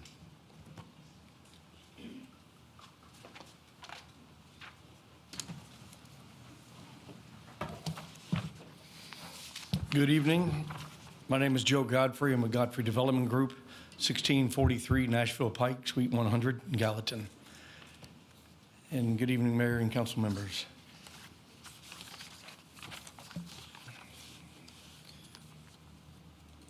I've been developing the Foxland subdivision since 2008.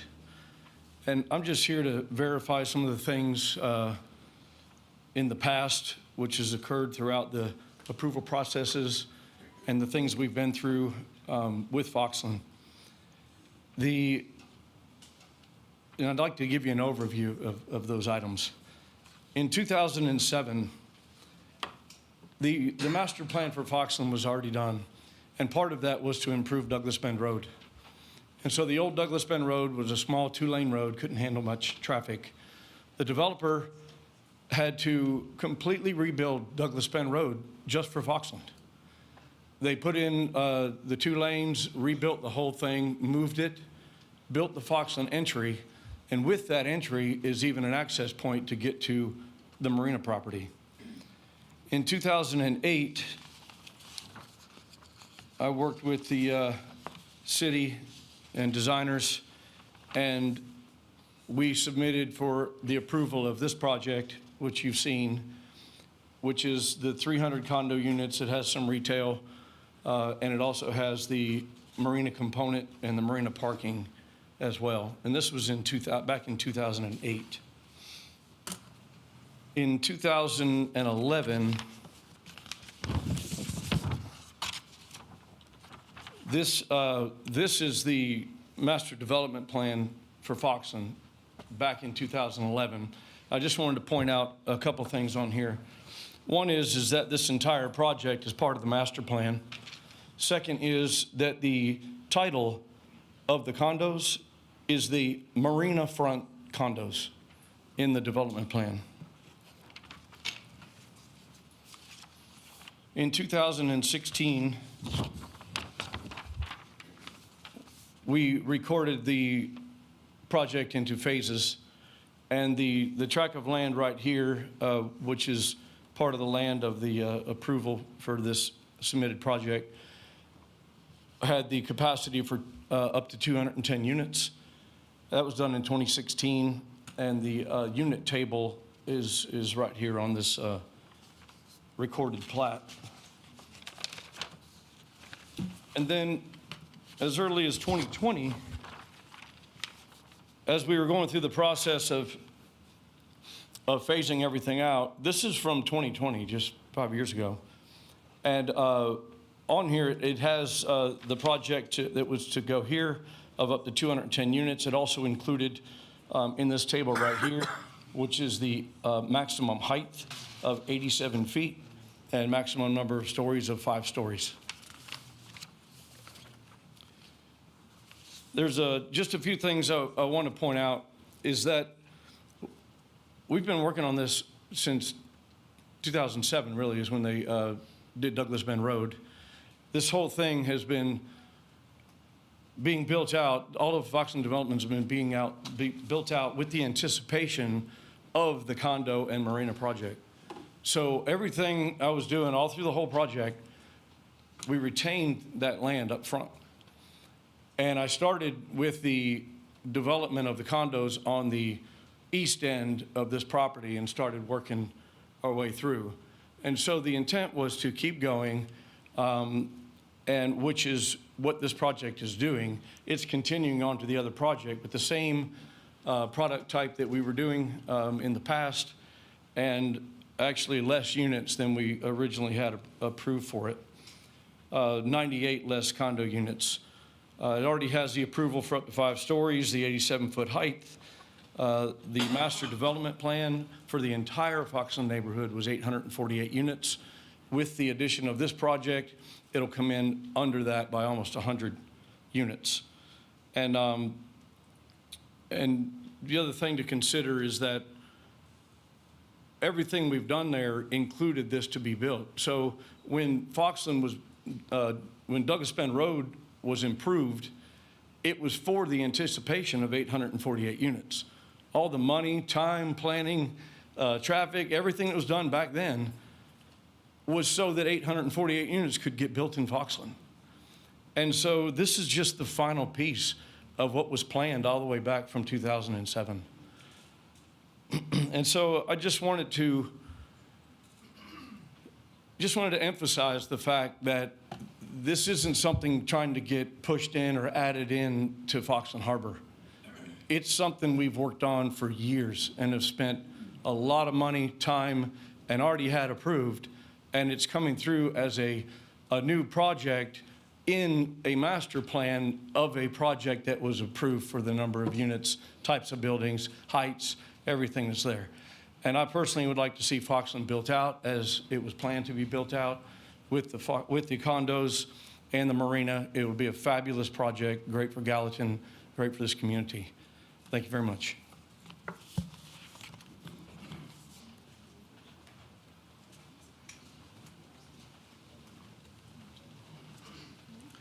Mayor and Council, David Shear. I live at 1029 Albatross Way in Gallatin. At the last meeting and in several prior meetings, the concern with short-term rentals has been raised. I emailed the Planning Director Rose about this issue, and the following was his response. He refers to an HOA in his response to me, which is a newly to be created HOA within these units, not the Foxland Harbor HOA that governs my property in Foxland Harbor. So there's It's kind of two different HOAs here. He says, we already have the zoning regulations that regulate short-term rentals, and they are permitted in certain districts and not permitted in others. Short-term rentals are listed as permitted in the MRO district, as long as they meet the condition of the zoning ordinance as listed below. And this area is zoned MRO. So basically, the planning department says they can have short-term rentals. If we were to specifically restrict this project from doing short-term rentals, we would open ourselves up for a lawsuit for not applying the zoning ordinance consistently across the board where this type of use is permitted. This is not preventing the HOA from enacting private covenants or deed restrictions that restrict short-term rentals, as you'll see in some of the language below in section 1202.010 allows for. But we, the city, cannot make this requirement on this developer alone without changing the applicable language of the zoning ordinance and applying it consistently to all of the properties in this zone. These decisions are entirely up to them and would only be enforced by them. That being said, the zoning ordinance language also does attempt to provide that short-term rentals are governed in such a way that they do not become a nuisance to others. There's a lot of concern in our neighborhood with this short-term rental thing. And one of it is we've got 120 units spread over 6 buildings. Now, they've built 4 buildings up there. You know, the tall condo buildings, and they refer to those in the drawings, and their sketches show those buildings as if that's kind of what they're going to build over here. Those buildings have like 8 or 10 units in each one. So with the 6 buildings they're proposing, that would be 60 condos. They're not proposing 60 condos. They're proposing way more than that. So we're going to be looking at a lot smaller units, more open to being not residents in keeping with the area that the units are being built, but in keeping with rentals or short-term leases. This is very concerning, and it's been discussed in many ways, and I think it's going to be a concern for the Corps, which may actually not allow this to happen from that standpoint, because we've got 2 different entities here dealing with this issue.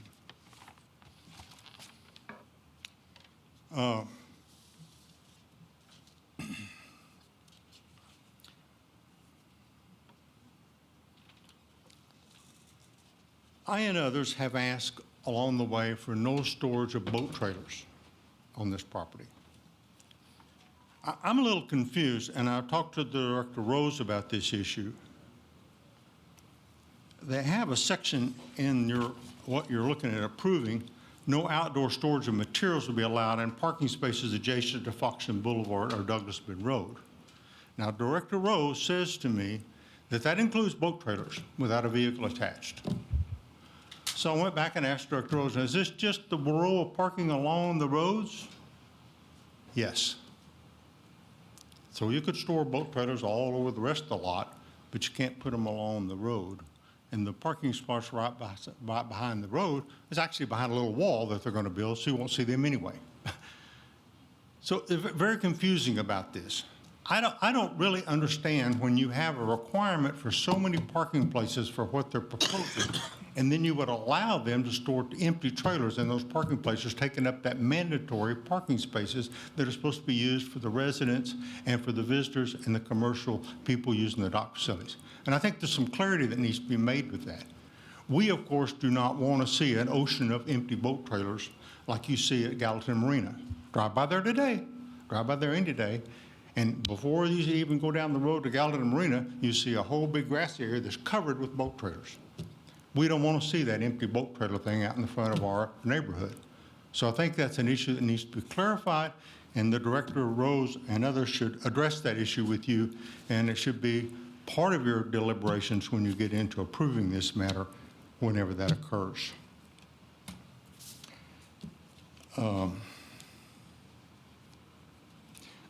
They're asking for a height exception. They keep talking about, you just heard this, that they're already approved for this 87-foot buildings. That's not the case. They were approved for the 87-foot height on a prior project, not this project. What you're approving with this ordinance is that height exception. Now, they're telling you that because it was approved prior, you should approve it this time, is what they're basically saying, or it should already be approved. But it's not. And according to the Director Rose, this 87-foot height requirement that you're approving is an exception to the zoning ordinance, and you're actually going to approve that exception when you vote for this. So you're having to take that action. If you don't vote for that exception, they can't build that high. They're going to build it 35 feet in height. So it's another kind of odd thing that's going on here. We talk about this like, oh, it's already approved. Sorry, we've got all this approved. It's done. It's not really approved. You're voting for that with this ordinance.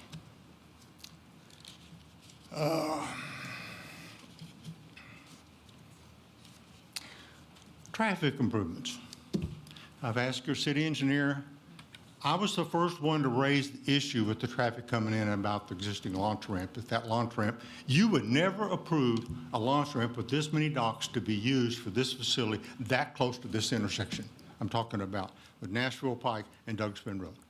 You would never do that because it's too close, and you've heard that on many arguments about other commercial properties. It's a safety issue. So they came up with a plan after I raised the issue, because it wasn't before report. Their traffic engineer went back and issued another traffic report and came out and said, well, we do need to put an island there, restrict movements in and out of that parking lot for safety reasons. And there's not a stack space for people to come in off Nashville Pike to actually get into that parking lot with a truck and trailer. That's the way it is right now. So they were going to build this little island, and then down at the Foxland intersection, they're going to build a roundabout. There's been a lot of discussion about, we don't really want to build a roundabout before we stop in. But you see, there's no way, if you're coming off Nashville Pike with a boat and trailer, you can't turn into the parking lot with their proposed plan because of the safety concerns there. You've got to go down and get your trailer to move it around and come back and then turn right into the facility. So if you don't build the roundabout, you're creating a real mess for the boat trailers coming in off Nashville Pike. So that's another thing that's been kind of talked about and bandied about. I asked the city engineer the other day about the 25% threshold. You heard a little discussion about that with our the lawyer on when these things are triggered, the improvements. If they build all the boat marina first and none of the big commercial buildings, they won't trigger 25%. So we'll have all the traffic issues, all the safety issues, jeopardizing the residents and your citizens, all the ones that come down Douglas Bend Road and come off Nashville Pike without any safety improvements to the road. Now, you and I both know that the developer doesn't want to spend the money to make a roundabout and doesn't want to spend the money to put in an island and change that traffic. You heard him just say, standing right here before me, they did all of those road improvements with Douglas Bend Road for this future development. And we've already done all that. We built the new road, and it was all for this master plan. He's arguing with you that they don't need to make those improvements.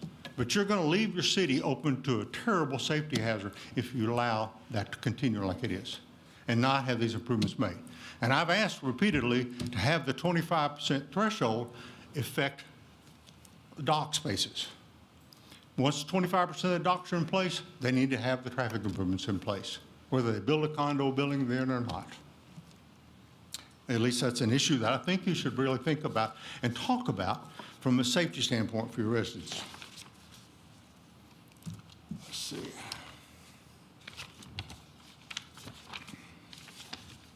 Sorry about that. I suggested that the developer really, because of the tightness of that boat ramp down there for all of these big facilities, he should build another boat ramp over on his facility. Now, they originally had one over there for the dry storage, but they've taken that all out now. I suggested if they're not willing to put a boat ramp over there for all the big boats and the 40-foot boats, I don't know how they're going to get into that existing lot ramp, these 40 and 50-foot boats that they're going to build slips for. I have no idea that's actually going to happen. They maneuver all this in there, but they apparently think they can do that. That if they could move all the jet skis and the kayak launching over to their property with a smaller ramp or something, and some parking over there for kayak launches and jet ski launch, it would take a lot of load off this parking lot. Because right now, on busy weekends, there's a lot of parking taken up, not by people launching boats, but by people using jet skis and by using kayaks and that sort of thing, which uses the parking place, and there's no place for people to park. So I would suggest that you think about that. The plan indicates waste container next to our entry boulevard. So they're going to come into my narrow neighborhood, Foxland Boulevard, and they've got their dumpsters right there on the road. I've asked for those to be moved. There's been no discussion about that. But I don't know why in the world they want to put their dumpsters right there on Foxland Boulevard rather than putting them back in the development. And it seems to me like that's a small thing, but these are things that have not been thought out very well. I asked the planning director, Rose, about sewer connection. You know the core thing is going to have a sewer pump out station for all these yachts and all these boats. Okay? So you're going to have a full-blown sewer station down here with pumped sewage and going and this and that. And there's, of course, there's the chance you'll have sewage leakage in our bay. A concern from us. He said that is not under his control or your control, that's under the wastewater authority.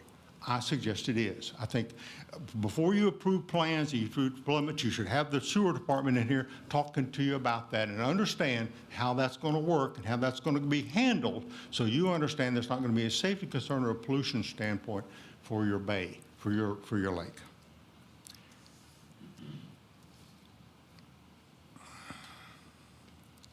We are concerned about the potential for odors from the sewer facility and from potential sewer spills. They're going to have a fuel station there. Now, we're talking about building a gasoline station. That's really what it is. We're going to build a 7-Eleven gasoline station right there in the water.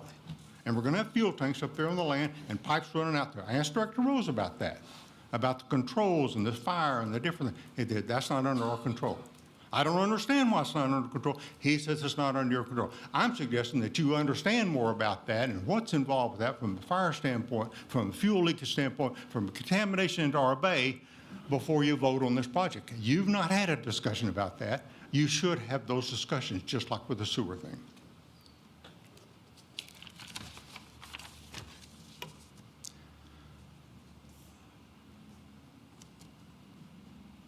So I'm again asking you a couple of things, and I think that you should each talk about this and maybe raise your hand or, as a council, think about this, that you want to at least think about these things or talk about them more. Talk about the issue with the empty boat trailers, whether it's acceptable or not, and whether it's reducing their needed for space.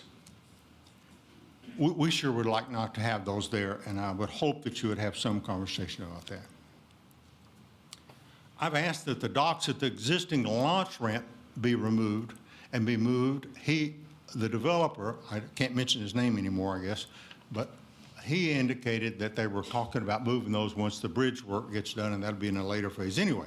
Well, it'd be nice to go ahead and get his commitment to move those because you're going to have a bunch of cars parked down in that small parking lot where people are trying to launch their boats, going out on their dock and taking their picnic supplies out onto the boats out there. So that's, again, going to reduce the amount of capacity in that small area for people to launch. Makes a lot of sense to me, but it's on the plan. Please require the traffic improvements on Douglas Bend Road with the island construction and the roundabout be built when 25% of the boat slips are built, not 25% of the whole project. That's very important. I think it's going to be a safety issue for you. Also, I know I'm kidding myself, but you are having to approve a variance in the height from 35 to 87 foot. It's not already approved. It's not an existing approved thing. The Director Rose will tell you that. It's an exception to the ordinance that you're approving above the 35 foot when you vote on this. I wish you'd revisit that and not allow that kind of height because of the density they're putting in those buildings. They're not building an 87-foot condo like they have built down on the other Reverie Point with 8 units in them. They're going to have 20 and 30 units in each building because they're going to build 120 plus condo units. Anyway, I've taken up enough time. I really appreciate it. I wish you guys would really, ladies and gentlemen, would really spend some time looking at some of these issues better before you move ahead with this project. Thank you very much.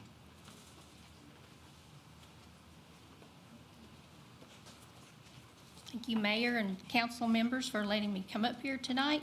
My name is Valerie Elder. I live at 1109 Douglas Place in the Rivermont subdivision. I'm here tonight to offer my support and excitement for the proposed Foxland Harbor Marina. My family has lived in Gallatin now for almost 35 years.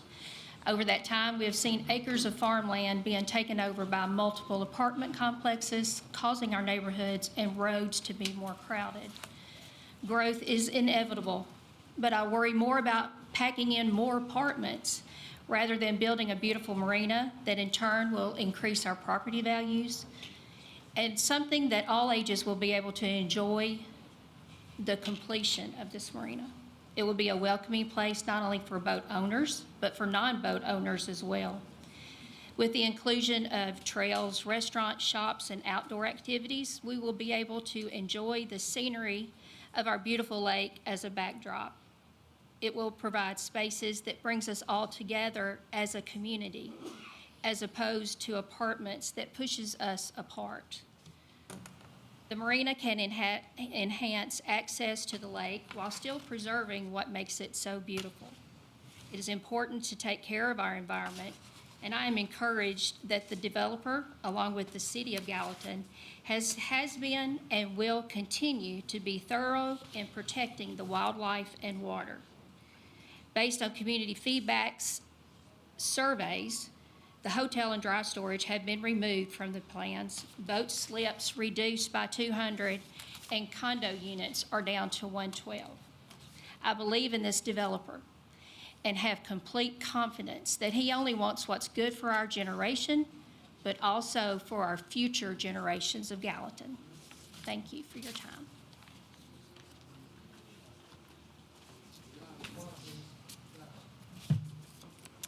Mayor and council members, I'm Chandra Waller. I live at 1029 Albatross Way in Gallatin. I'm against the current proposal of the Foxland Harbor Marina. The deeper we look into this proposal and the more detailed questions that are asked, confirms that there are many issues which residents have. During previous council meetings, these questions for residents have gone unanswered or glossed over by the majority of the council. As Mr. Scheer noted, per Planning Director Rose, short-term rentals are absolutely allowed under the proposed zoning. The only possible control is that the developer at his sole discretion will form an HOA that prohibits them. Fat chance of that. Short-term, loud, dangerous drunk, and other weekend renters will throw their trash everywhere. They'll destroy the character of our residential neighborhood. We don't want to become like Nashville's Lower Broadway, do we? For those of you who support this project, I hope you have the opportunity to experience the traffic with an F service level, to see the beautiful Foxland entryway destroyed and replaced with baby bushes overlooking a Walmart-like parking lot, to be unable to safely boat on the lake as a result of 250 additional boats. Many will likely be wake boats. I hope you have a very difficult time finding a place to park for golfers and fitness center users, as now the new marina is taking over much of the prime parking currently closest to Foxland Boulevard that golfers and others use. I hope you get the opportunity to see your shoreline washed away, to lose all public access to the current boat ramp. I hope you'll enjoy Nashville's Lower Broadway tourist scene with the condos being short-term rentals. I guess either you really aren't impacted by these issues or you haven't read the detailed studies of what this marina will do to the beautiful Foxland Harbor neighborhood. Council members, please do what's best for your constituents and require right-sizing, not supersizing of this marina. Don't line the pockets of a slimy, greedy developer. Just like in the past, the developer will likely wait a bit while things calm down after this and people move on to other issues in their life, and then they'll sneak by additional incremental changes in the project. These changes will be accomplished quietly by the Planning Commission as has happened in the past, and they'll be too insignificant to come before the City Council. Mr. Goodall, please know we'll be watching you in the future changes such as dredging, neon and other bright lighting, decreased landscaping, reduced parking, and waived street improvements that I fully believe you will bring forward in the future. I know many Gallatin residents are unconcerned with approval of the supersized Foxland Harbor Marina development proposed in an established residential neighborhood. However, I encourage you to consider all the recent growth-inducing projects that have been approved by the current City Council. Pretty much anything that a developer brings before the council is rubber stamped regardless of residents' concerns and objectives. Your neighborhood, where your kids go to school, or where you recreate could be the next supersized overdevelopment project they approve. High-density housing or commercial within or immediately adjacent to an existing lower-density residential are projects that destroy our quality of life, overburden existing infrastructure such as roads, water, and sewer, and materially benefit a small group of developers to the detriment of the general public. Everyone should notice and be concerned.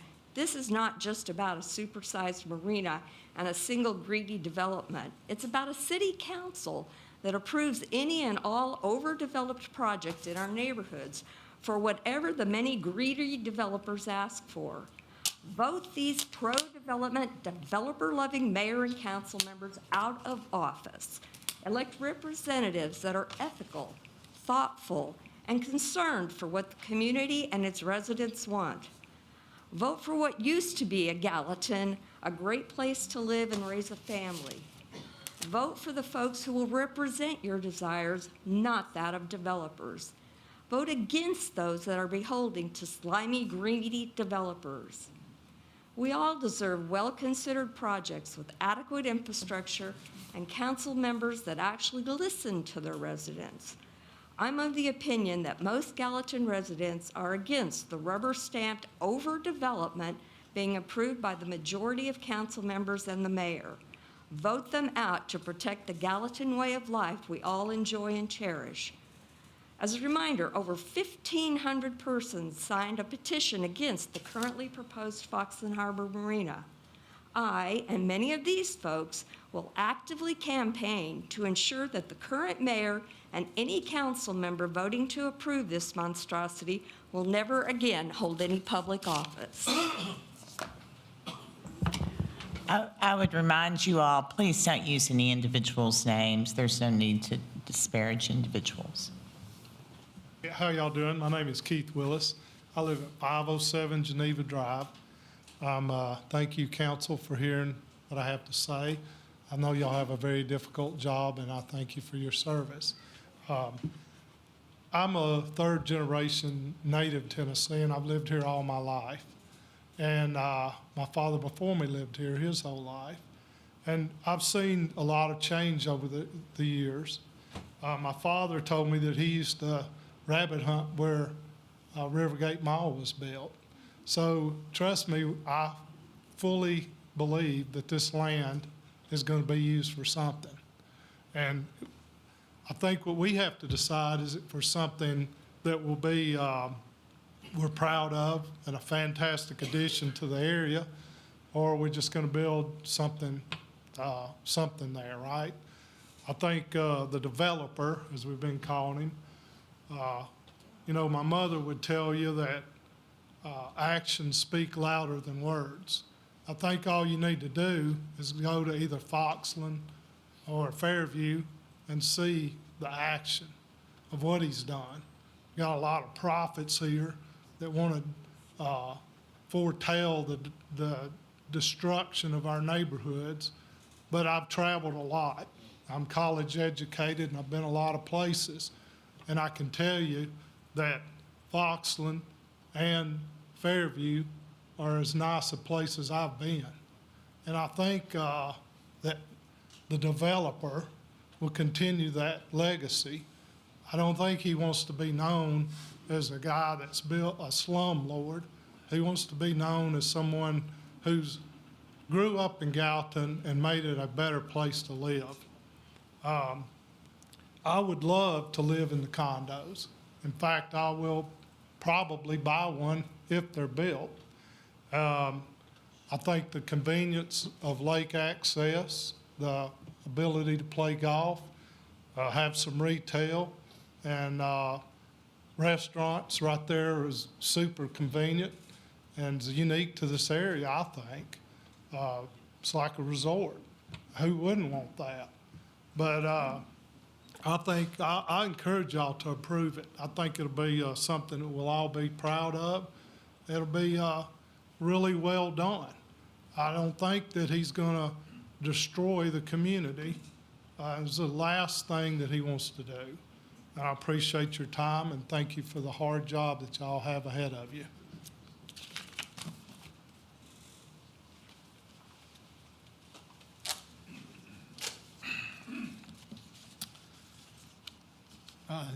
Nick Metter, 1443 Boardwalk Place, Gallatin.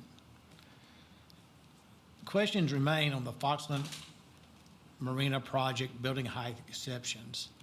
The Gallatin Building Code states, exceptions shall be based upon the recommendation of the Planning Commission and by the determination by the mayor and alderman that exceptions will not be detrimental to public safety, health, or welfare, or interest to other property or improvements in the neighborhood in which the property is located. There have been numerous emails and public comments referencing building height and the negative impacts of this project on the community. Why have they been ignored, rarely discussed, and received no consideration? Why did the 4 new condos separated by distance on a different parcel from the original condos receive a height exception at twice the building code? And then really, why is the same exception so easily granted to the 2 new multi-purpose buildings? The height exception makes this development a grouping of the tallest buildings in Sumner County. Not a pretty sight at the entrance of a private neighborhood, nor for those on the lake who want to go to the lake, who wants to have views of oversized buildings. I reached out via email to the city council and included the city planner for detailed reasoning on the height exceptions.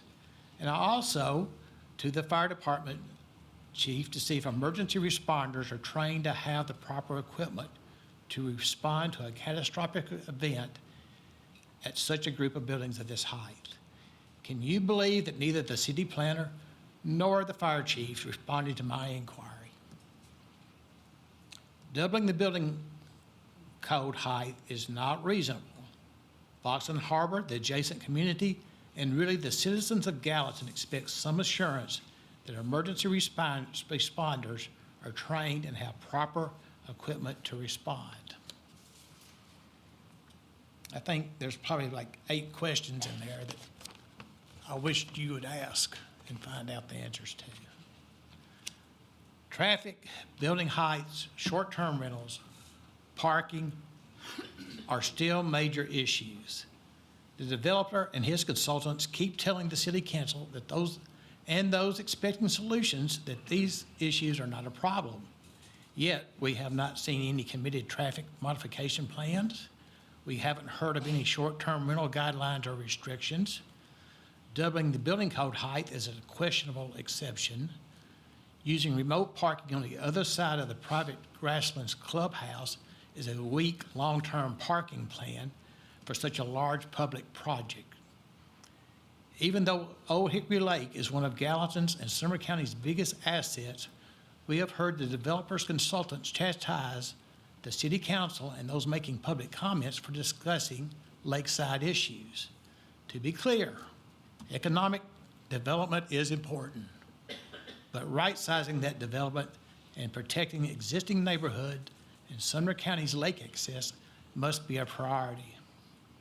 Until the public comments are given due diligence, the Gallatin City Council must vote no to this Foxland Marina project as presented.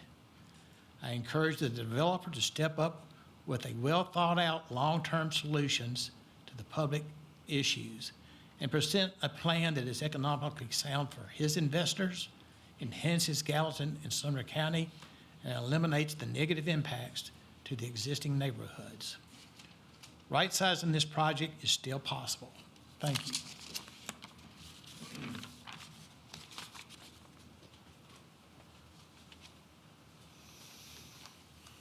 Mayor, Council, thank you. I'm Tim Weeks, 6101 Hager's Grove Pass in Hermitage, Tennessee. I think this is the 3rd time I've addressed this body on this project. My involvement goes all the way back to almost a year ago when I first addressed the Corps of Engineers. You know, as you deliberate and make a final decision on this project, you really deserve honesty and facts. And you've heard some information tonight that's very different from what you've heard to date. Speaking for myself personally, I think I'd like to call some people back up here and put the hand on the Bible and raise their right hand. Let's go ahead and try to get to the truth, because you deserve the truth. You can't make a decision correctly otherwise. There's a lot of misinformation that's gone on as this project has been proposed. You know, speaking for my original involvement was speaking on behalf of the Sierra Club, Middle Tennessee. I questioned the issue of dredging back in October of last year. Still to date, the developer is telling you that there's not going to be any dredging to build this marina. And I'm telling you, that is flat out a lie. The water by the shore is 2 feet deep. How are you going to put 30 to 40 foot yachts and boats in the water that shallow? You can't. They will hit bottom. They absolutely will hit bottom. You're going to have to dredge to build this marina. And when you dredge, you're going to pull up a lot of muck and slop, and you're going to have a mud hole for a long time during the construction phase of this project. And with the size of these boats and the wakes they're going to be creating, you're probably going to be full of silt for years to come. So one question I want to ask you is that, to you, a new marina with a restaurant and bar means more people accessing the lake and more tax dollars for Gallatin, which sounds great. But if you're harming the lake to add another marina, what good have you really accomplished? Dirty water is not attractive to any type of water recreation. So I really think you've got to pay close attention to whether there's dredging or no dredging, and if there is dredging, how much dredging?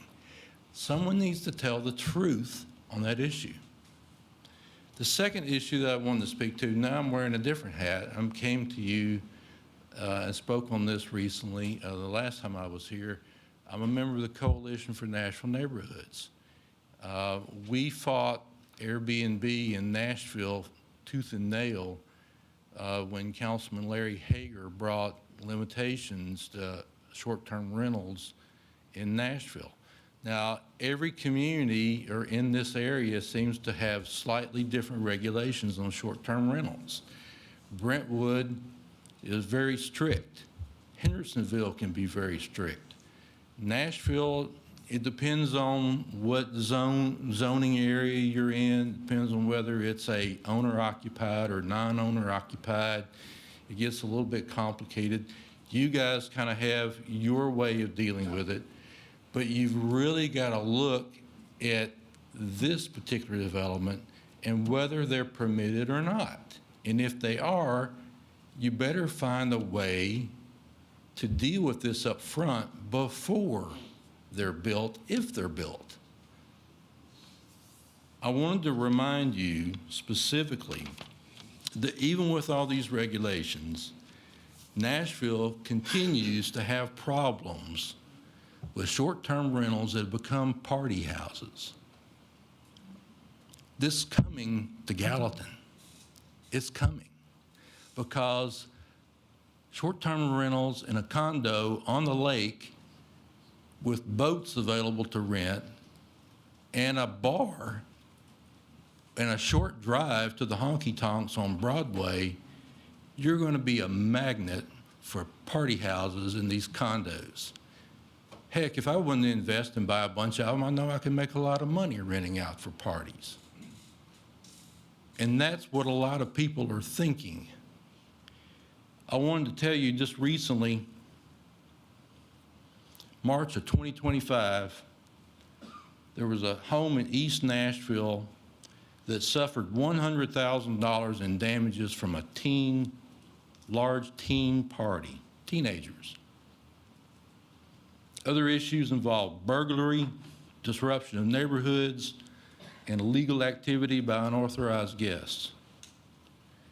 Pennington Bend area near Opryland on the Cumberland River, for example, used to be a really nice area, but it gained a reputation with virtually every other house becoming a party house and a short-term rental.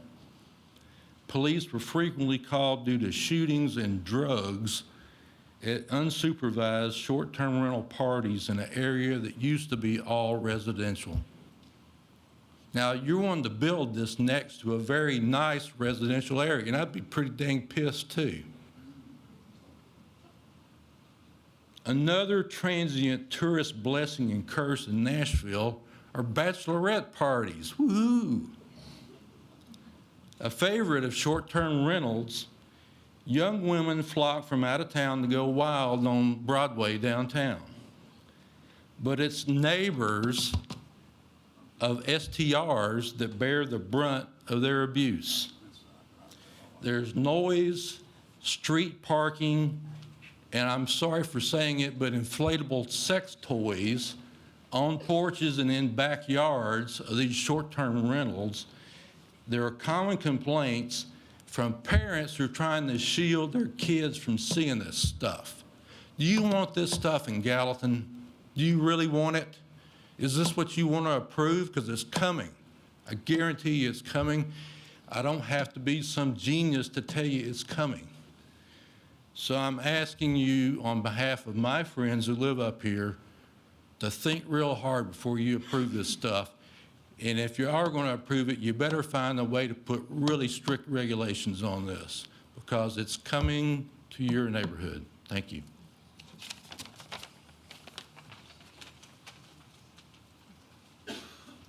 Mayor Brown, council members, Ronnie Daughtry, 1014 Brookwood Drive in the Cages Bend area. I'm a lifelong resident of Gallatin. My lineage here in Gallatin goes all the way back to the 1800s. I can go see my great-great-great-grandfather buried in the Gallatin Cemetery down there. Joel Daughtry is his name. And it's filled full of Daughtries there. It was said, if you want to find a Daughtry, just go down to the river, you'll find one. And I've got a picture of my great-great-great-grandfather sitting on the riverbank before it was Old Hickory Lake. It really goes back that far. My grandfather raised me up that kind of way, doing commercial fishing, trot line and netting on Old Hickory Lake. And it's a much different place now. It's a much different place. The lake is not really used for the same purposes anymore. There's not really commercial fishing going on anymore like there used to be. It's not as small as it used to be. Our community's grown so much. And so the purpose of the lake has really served a deeper purpose for entertainment and leisure. And those that are able to afford homes around the lake enjoy the Old Hickory Lake. They enjoy just their pastime and the activities that are surrounding the lake. And some people just live that way. And I don't think that's a bad thing. I think it's a good thing to grow that community around the lake. I make my living doing consulting. And for 20 years, I worked in manufacturing, and I traveled the world doing process improvement activities and machine design and that sort of thing. Over the last 15 years, I've been working in hospitals around the country doing process improvement work and executive coaching. And so I know a lot about flow, people flow, machinery flow, support services. I know a lot about those things. I'm not here to tell you about those. I'm not here to make suggestions to you. I'm not here to review the current plan. What I am here to do is to bring a testimony. And the testimony that I bring to this group is a testimony of a builder that I know means what he says. I bought a home. I bought a couple of homes from this builder, from this developer in the past. One such home was built on Vinings Boulevard over in Foxland. And it wasn't perfect to begin with. There were issues that needed to be taken care of, and boy, they were taken care of rapidly. So there'll be problems with this marina. I don't have any doubt about it. Things won't just go off without a hitch. One thing I am confident with is that those problems will be solved. I'm confident with that. The other thing that I would say is that that house that I had on Vinings Boulevard, I lived there about 3 years. And when my daughters left, all three of them left in the same summer, and I lost my mind and I sold that house. I've regretted it ever since. If I could take it back, I would. It's the best house I've ever lived in. But what I wanted to say to this council here, and what I wanted to say to the mayor, is that I believe that this is a good thing for the citizens of Gallatin. I currently reside, out Douglas Bend. If there's a traffic issue, I'm going to deal with it.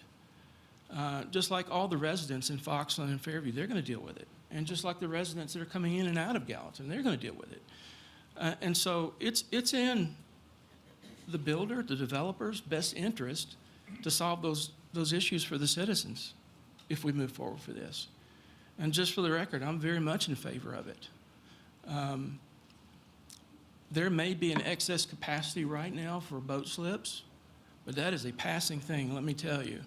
I had a boat for several years at the Gallatin Marina, and from the time I was there to the time I left, it was one continuous rate increase, one after the other. And the thing that drove that was a lack of capacity.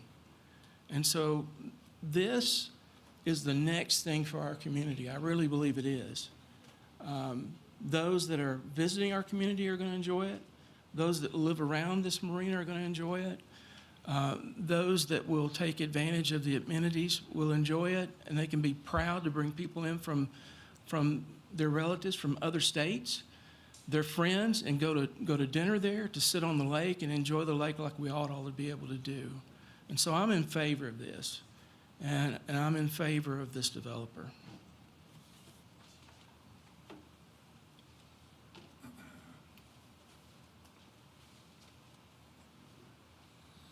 Oh, my name is Paul K. Kenny Brown, and I live at 1508 East Broadway here in Gallatin. And after seeing so many things that's been said on social media about this project, about all the things that are going on, it just brought me to come up here and just say, I've never really done anything like this before, but I feel like I'm qualified to do that. First I want to start would be to talk about the developer. I've known Bobby Goodall for 50 years, I guess. I've seen him work. I've seen him go out and build projects. He was named the home builder, in the National Home Builder of the Year just a few years ago. And he's taken this project and with all the other things that he's already done in the Douglas Bend Road area, I used to call it number one. I mean, and I still think it's probably that to most of you all. But Bobby has been planning on building this thing now. We've been hearing about it now, I guess, for the last 4 or 5 years, and I think it's a great asset to the community that it be built. I mean, I think it's going to help Gallatin and being able to have more jobs available for people. I think that the city stands to be able to increase sales tax, real estate taxes, these type things. It helps the revenue of the city. And with what's going on down there now, I think one of the biggest things, if they get this up, get this built, and get it going, I mean, we can sit here and we can nitpick about what's going to happen. I mean, whether somebody's going to come in from Nashville and they're going to bring whatever they might bring with them. Well, that's something that you're going to live with wherever you are. I don't care if it's in, maybe somebody wants to go to Bethpage and do this, but it's going to happen, you know. But we'll just have to cross those barriers when we get there. Of course, here now, I remember living on Douglas Bend Road. I lived down there for 35 years. And I remember coming down the 2-lane road, trying to get out on the highway there. There's no red light. I was working in Nashville. I'd get on there, and I promise you, it was harder to get to Nashville because of the traffic and going down and getting on 2 Mile Parkway, and then it'd take about 2 hours to get to Nashville, and that was 50 years ago.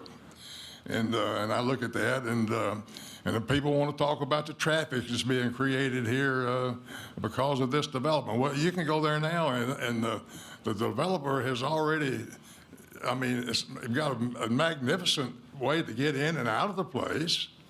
And you got proper lights, you got turn signals, and everything's there to do what needs to be done. And then everybody comes up, well, let's do a traffic study. Let's do a traffic study. Well, I can do a traffic study for you right now.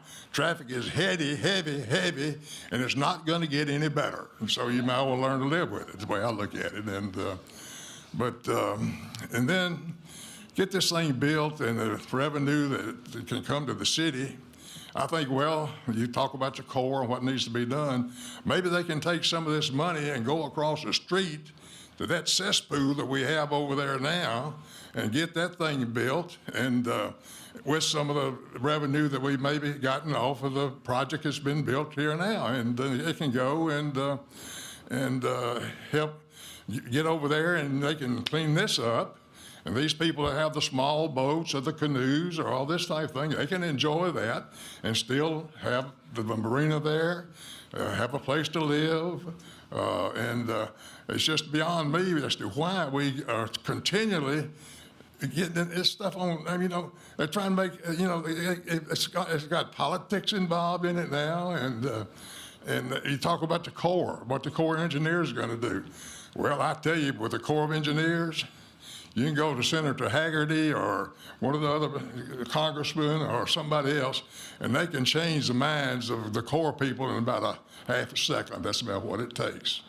And so with that, let's go ahead and get this project done and say, good, okay? And thank you very much for listening to me.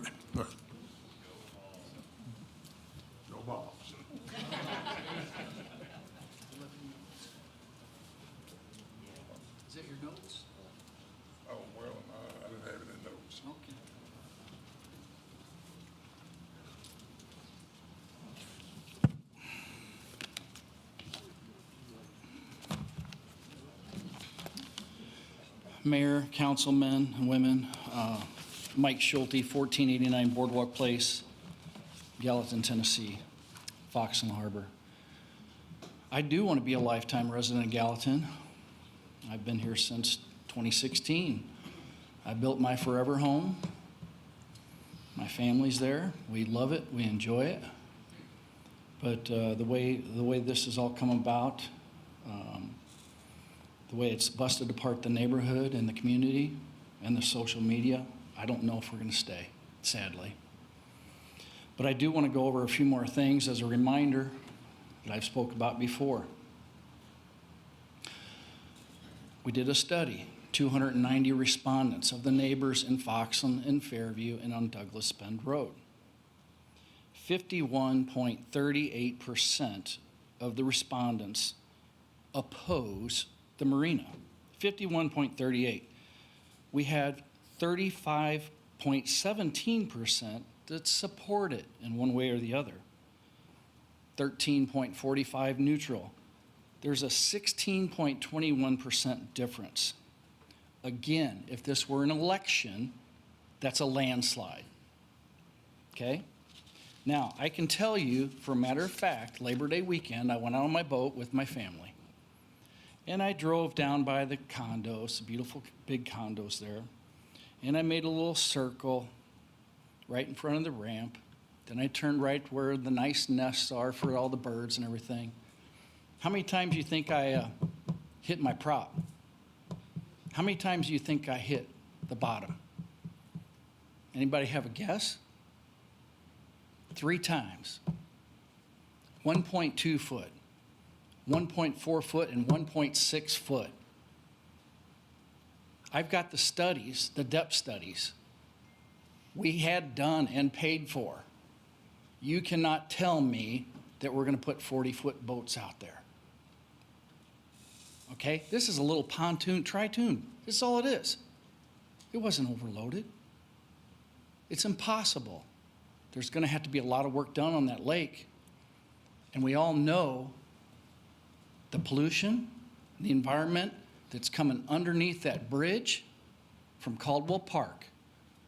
Caldwell Park was not approved for the environmental and the pollution coming from that creek. The TDOT, which we do have their environmental study, guess what?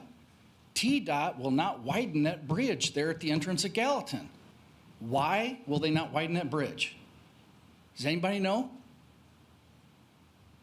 Because they can't upset the bottom of the lake there. Because the pollution and the environmental and the dredging is terrible. That all flows right over there to where that marina is, right over to that boat launch. What are you guys thinking? And then we talked about Caldwell Park about 2 weeks ago, and Mayor's given this signal. Come on, we're not going to talk about that. Not now. We don't want another boat launch over at Caldwell Park either. Okay, let's keep going. 51.38% do not want it. Floating fuel dock, I'm going to bring it up. 56.26% don't want it. 29% support it. That's a 27% difference. Think of the safety in the environment, the hazard in a residential community. Think about Gallatin Marina that caught on fire just 2 years ago. Did anybody see that? My Lord, those condos will go up in flame. The tanks are right there. Well, I'm going to bring it up. Dry dock boat storage, 80% didn't want it, but we're going to put some utility buildings up there for God knows what. 14% say, okay, let's go with the dry dock storage. 65.86% do not want it. Okay, well, we'll take it down because we need more parking and it's not as profitable, so we'll put up 200 condos. Okay, how about a hotel? Well, we're going from a hotel to short-term rentals now. What did the residents say? Does anybody remember? I emailed everybody this. 88.28% of the respondents, over 290 respondents, 88.28% do not want it. Oppose it strongly. 4% want it. That's a difference of 84.15%, guys. What are we thinking? Listen to the people. They don't want this. Condominiums, same question was asked. Short-term rentals, not allowed by the HOA. Well, they'll make their own HOA, and they'll make their own rules. Let's follow Hendersonville. My God, they're going to stop construction. Let's do that for a while. Gallatin's grown crazy over the last 10 years. Condominiums, 67.24% don't want it. Foxland, Fairview, Douglas Bend don't want it. 12.67% want it. 54.48% difference. Another landslide. This was open to all residents. Foxland, Fairview, and Douglas Bend. A restaurant, hey, good news. 39%, they want it, they oppose it. 39% oppose, 45% support it. There you go. 6.6% difference, a winner. Another restaurant to make public. Retail shops, 54.32% don't want it. 24.57% want it. 24%, that's a 30% difference. People don't want it. A convenience store, 60.21% don't want it. 17.64% want it. That's a 45% difference. Landslide after landslide after landslide. I hope you guys are listening, and I'd be happy to send you these reports again. Parking facilities, 52.59% don't want it, oppose it. 27.33%. Support it, 25% difference. Landslide after, hey, a playground. Now we're getting somewhere, right? We'll change our plans now because the survey said that they'd like a playground. 31% oppose it, 43% want it. It's 11.45% difference. Finally, listening to the community, listening to what we want, not what they want. Now, I got top priorities here by percentages, folks. I'm only going to go down to 50%. Increased traffic on roadways, 86.57% concerned. Traffic study, we've got an F. Hallelujah. But we can make it a D, and then it changes to an A magically 1 week later. I don't know how that works. It's a concern, 86.57%. When there was not a traffic study done, there was not cables put across the highway. It was some kind of visionary thing that they did. I live there, I drive in and out of there every day. I'm sure we'll have studies on that done shortly. Increased activity, noise and disruption, 76% respondents oppose.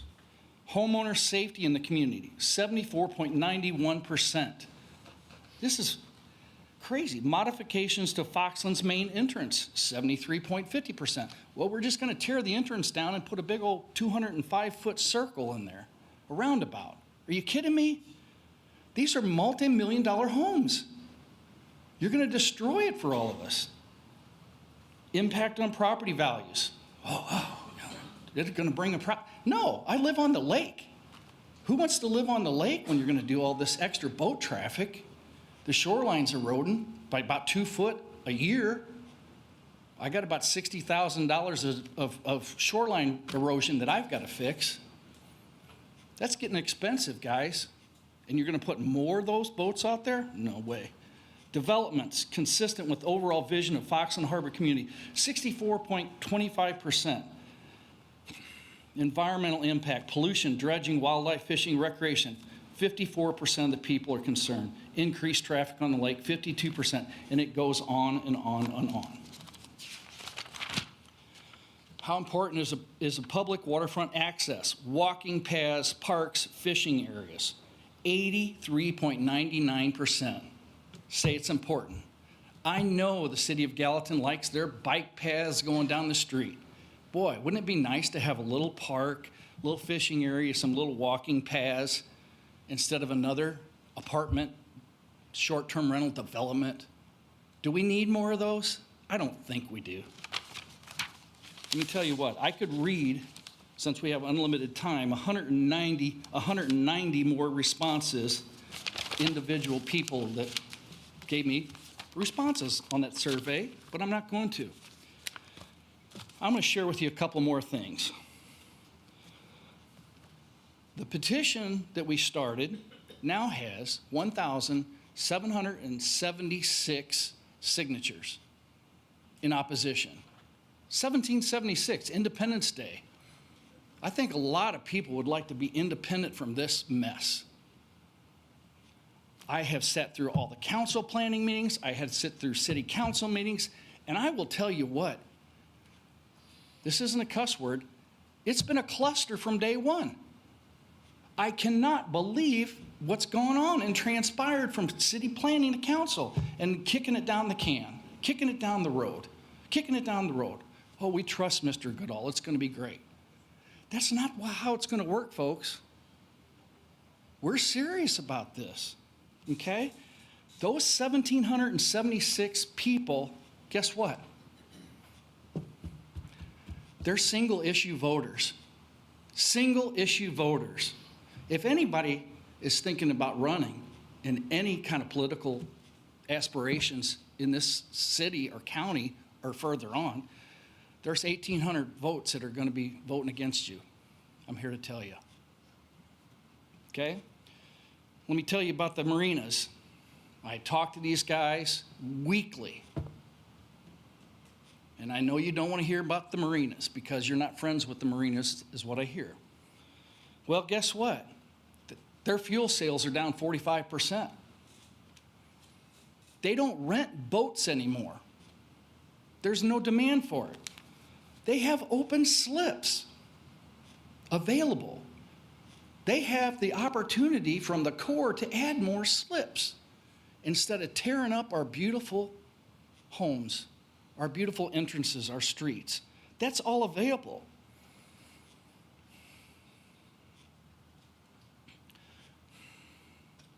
That T-Dot bridge, I'm telling you, that's going to come up. That's going to bite it.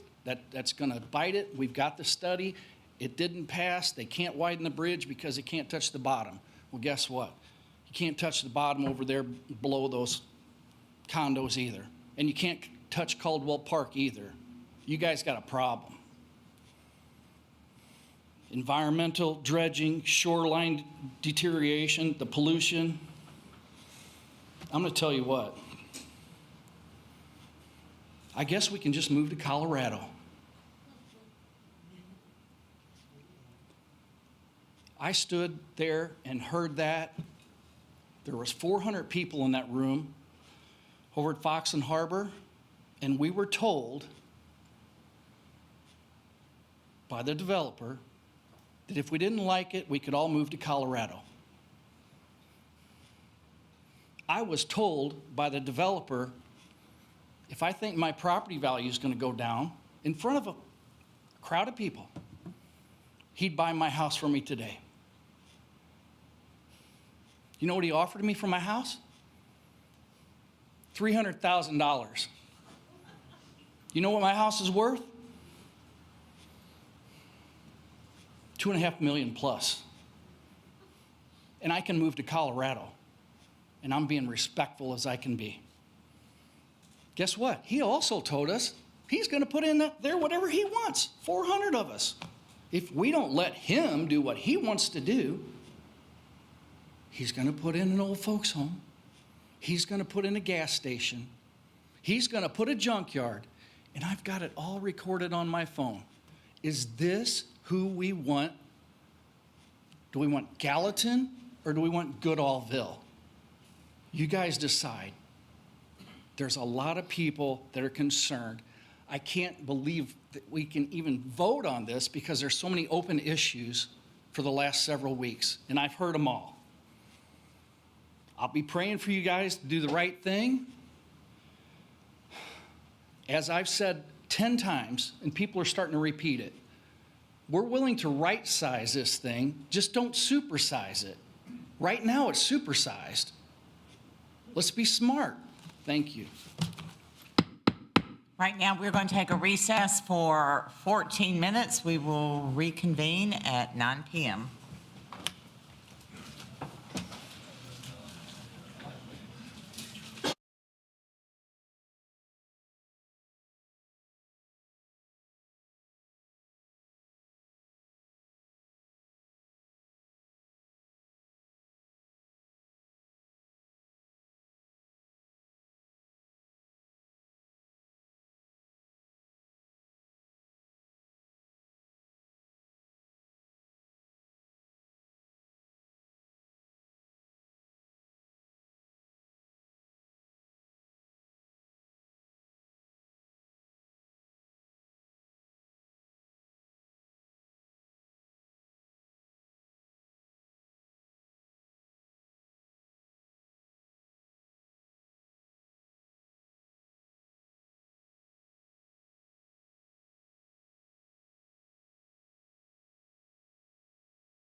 Take their seat.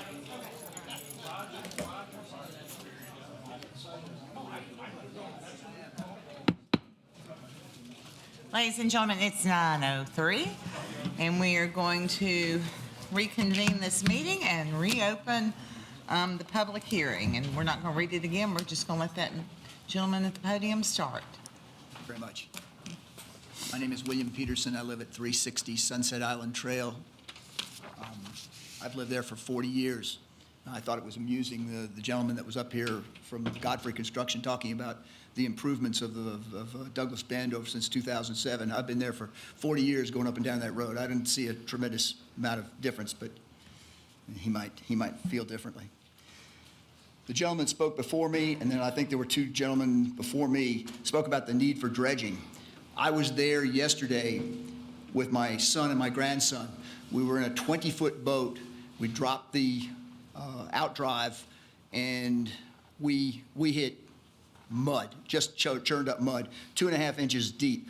There is no way that a marina can be put in there without extensive dredging. We're talking about 40-foot boats. A 40-foot boat requires a 5-foot draft on average. We're talking about 60 inches versus 2.5 inches, which is what we dredged up yesterday. Several people have spoken about shore erosion. Popular boat now is these wake boats, and they produce wakes that a person could surf behind. They produce waves that erode the shoreline. They violently shake the docks. And these will be purchased because they're popular, and we'll see them in these 186, 250 slips that we're talking about. The attorney that spoke first spoke about the 186 slips. If we have just 90 of those people come out, they're going to bring their friends, they're going to bring their family. We're going to talk about 126 parking places. There's no way that they can handle it. I go by Douglas Bend every weekend, and I see them. They're parked out on the roadway. It's just not possible. 126 parking spaces are just not going to be enough. I hope that you will really consider the things I've said and the things that other people have said. I think this is a really dangerous project, and I hope that it's voted down. Thank you very much.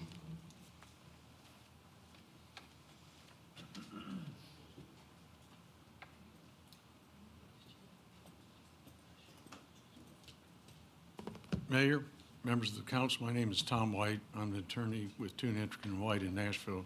I represent the applicant in this case, and I'll keep my comments short. Number one, I appreciate the public service commitment by everybody on this group. I know what little you get paid, and nights like this, I'm sure you're down to about a nickel an hour. So I just really appreciate that commitment. I want to talk first of all about the issues here. There's some involvement of the water issues and the land issues. The province of this body is the land issues. That's the city of Gallatin and what you decide. And there's no dispute here, but that as this matter came through, it started with your planning department. I want to cover that in just a minute. But basically, the project as proposed is about half of what could be done right now, both in terms of the water and what's done on the land. As an example, under the prior proposal, on like 4.5 acres, you could do like 210 units. Now it's 7 acres, and you're doing half of that number, 112. So there's a significant reduction. The planning department would clearly affirm to you that the developer has made significant concessions, the voiding of a hotel, dry dock storage. They've tried to be reasonable as they've come through this matter. But I want to talk to you, Ben, about the matter starting at the planning department. You've got a planning department here. Most governmental bodies that I know legislatively give some deference to the planning commission. That's where your planning plans come from. That's how they're articulated. That's where you get the input from the community. In this case, the planning department staff clearly recommended this proposal. The next thing that happened was it was approved by the planning commission. Now I want to cover for a minute, when the matter was approved at the planning commission, there were a number of people that are here tonight as advocates against this proposal that were basically, in my opinion, way out of line, making comments that this was an unlawful action by your planning commission. There was going to be litigation about it. Now, I want to be candid. They didn't know what they were talking about. They kept talking about Robert's Rules of Order, and we heard it repeatedly as that came through. Well, they should have read Robert's Rules of Order. It's absolutely clear what can or can't be done. I've discussed this at some length with your city attorney, who's extremely capable. She'll confirm to you everything was done very appropriately. So coming up and making comments about things being done unlawfully when you don't know what you're talking about doesn't help the dialogue. You need to be substantial and factual. I want to also make some comment that with respect to the people that have been involved here. I think you've got an excellent city attorney. She'll tell you, number one, that Robert's Rules of Order were totally followed. Number two, that the Planning Commission makes a non-binding recommendation. It's the province of this body to decide this issue. And with respect to the Planning Department, I think you've got an excellent Planning Department here. They should be given deference. The Planning Department recommended this proposal. The Planning Department was also very clear that there were major concessions made by the developers that came through the process. So respectfully, I want to submit that coming in front of this podium and basically lecturing the members of this legislative body is really not what it's all about. We're really talking at the end of the day about what's a good land use. Is that appropriate here? And you've heard the comments on both sides of it. It's ultimately your decision. I think it's obviously clear. It's a very significant plus for the city of Gallatin in every respect, not just financially, but recreational and all the other things that have made this a great community. Most of my work in practice law 50 years have been for builders and developers. You've had some of the best builder developers in Middle Tennessee come out of this community. Absolutely, some of the best. And I'll make the comment here. There's nobody any more important at this project than the developer. Nobody. And I want to be very clear about that.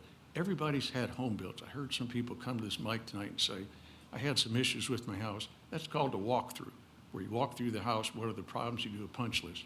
You heard what was said about the developer in this case. He took those seriously. All those things were taken care of. At the end of the day, there's nothing any more important about this project, what it'll do for the community, than the character and integrity of the developer. That's been here in evidence for decades in this community. So for people to come up and disparage someone like that, not knowing his background, not knowing the facts, not knowing the commitment to the community, is frankly irresponsible. And so I would urge you, when this comes up for a vote on October 7th, to approve this project. It's good for the community. And as far as the Corps of Engineers, I heard a big lecture about what the Corps of Engineers could or couldn't do. They can speak for themselves. But basically, in my opinion, lecturing the members of this group about what you should or shouldn't do in sometimes less than the appropriate terms is really not what it's all about. It's a decision for you about what's the best land use for the city of Gallatin. I think it's evident. This is half of what could be done right now, and it's being done tastefully. So I respectfully appreciate your approval of this. Again, look to the character of the developer and see what's happened to her, not over a year, but decades. Appreciate your courtesies. Thank you, Mayor, for this time.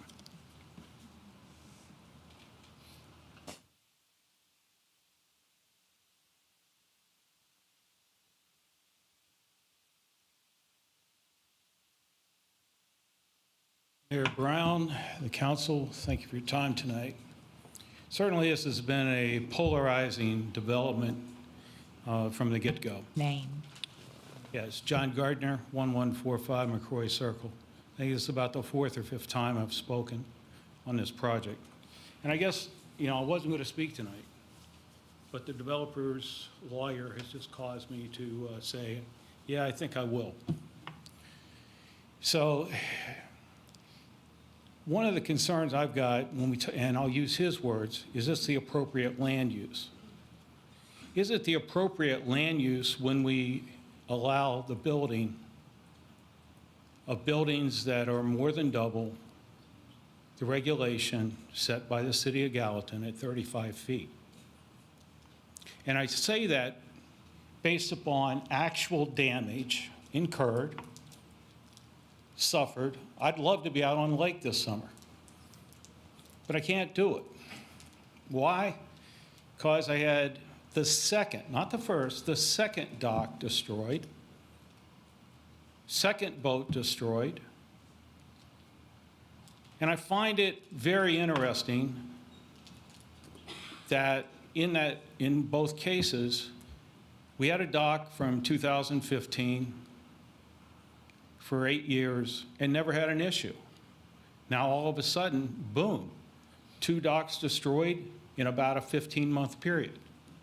What's different? Well, we have high-rise condos directly across the lake. And I am an engineer by training and background. Been registered as a professional engineer in multiple states. And it's well known that in severe weather events, that the wind increases over water.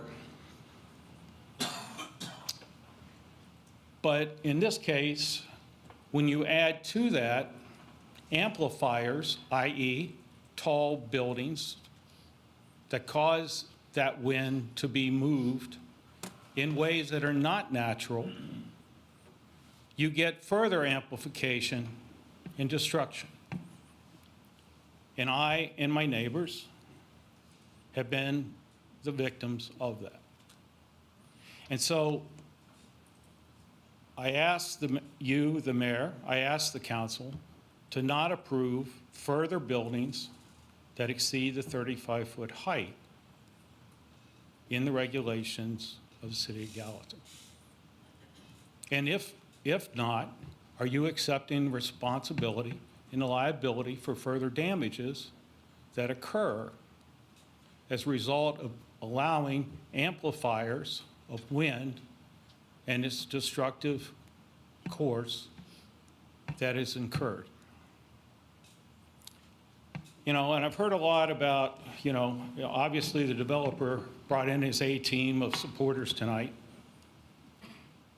And again, I'm a member of Tennessee Grasslands. I was a member of Fairview and Foxland independently. And I hear all these supporters talking about all the good things. And there's no doubt the golf facilities are unquestionably as good as any club I've ever belonged to. And having worked in over 80 countries in the world, and having lived in a lot of places, including Austin, Texas, where I was a member of Barton Creek, golf facilities are absolutely fantastic. But the quality of the club, i.e. the food and the social aspect of that club, have been far, far below my expectation and that I've enjoyed at other facilities.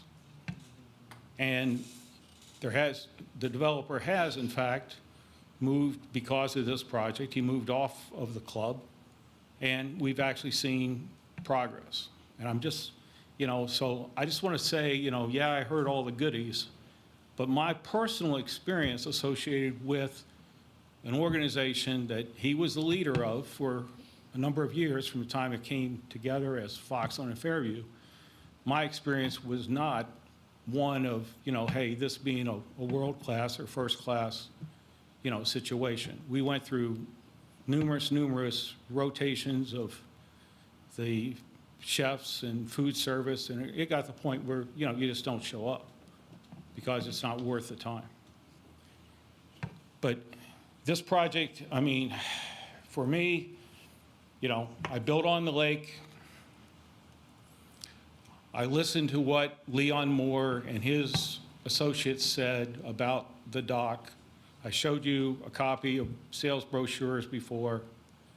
The marina was set up, it was sold to me, and property-wise, that was going to be a community dock, much like the community dock that exists for the peninsula in the Fairview section. It would be the community dock for the Foxland community. And every time I hear the developer's associate come up and say, well, we were doing this, I bought my property in 2009. My first contact with Fairview and Foxland was in 2008. And I find it difficult to understand how, if all that was going on, why I was being told one thing when I was buying property and totally something was magically happening behind the scenes was never discussed, never disclosed. So I'm clearly not in favor of this project. I don't think that the lake, the inlet of Station Camp can support the additional boat traffic. What I'm seeing already on the lake says we have a safety problem. The city of Gallatin is now a part of that, monitoring, guidance, trying to get the lake calmed down. But I mean, we just finally got our new generation 3 of our dock, our community dock in, and almost had a wake boat hit it. The law of the state of Tennessee says that wake boat needs to be 200 feet away from the dock. These wake boaters, other boaters, people pulling tubes, we see them almost every weekend. They're coming within feet of the dock, and somebody's going to get hurt. And Gallatin, you're now a part of that policing situation. And so we'll continue to ask for help and having people understand what 200 feet looks like away from docks, away from shorelines, especially with these wake boats. There are many states right now that are looking at wake boats and are in the process of suggesting that, based upon research that's published in public, that these wake boats stay only in water that's 30 feet or greater deep. And why is that? Because I want to come back to what's in the bottom of Station Camp Inlet. There is, you've heard from others, there's a lot of potential pollution coming from the power plant, what has come down Station Camp Creek through Caldwell Park. You've heard about TDOT doesn't want to touch the bottom of the lake. Well, these wake boats stir it up if they're in less than 30 feet of water. And so there are scientific studies that have been done, published, and would invite you to look at some of that. Mayor, has there been a study done for the impact of wind events if you put in these additional high-rise buildings on a bluff overlooking that lake? It's a public hearing, so it's just your commentary. So I'll leave you with that. Now, the public hearing is continuing. If you'd like to speak, you're welcome to come to the podium at this time. Okay, seeing no one indicating they wish to speak under the public hearing, I'll declare the public hearing on Ordinance 02507-40 closed. And that moves us now to item number 2 on the agenda, which is second reading on Ordinance 02509-46. Councilman Alexander.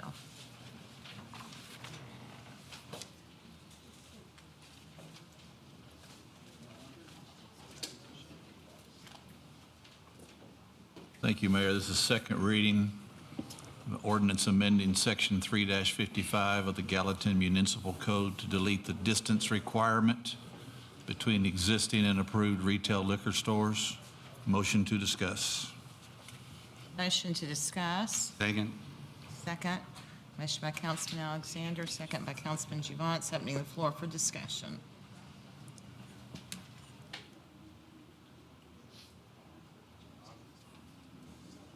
Want to start that discussion? Yeah. No pressure.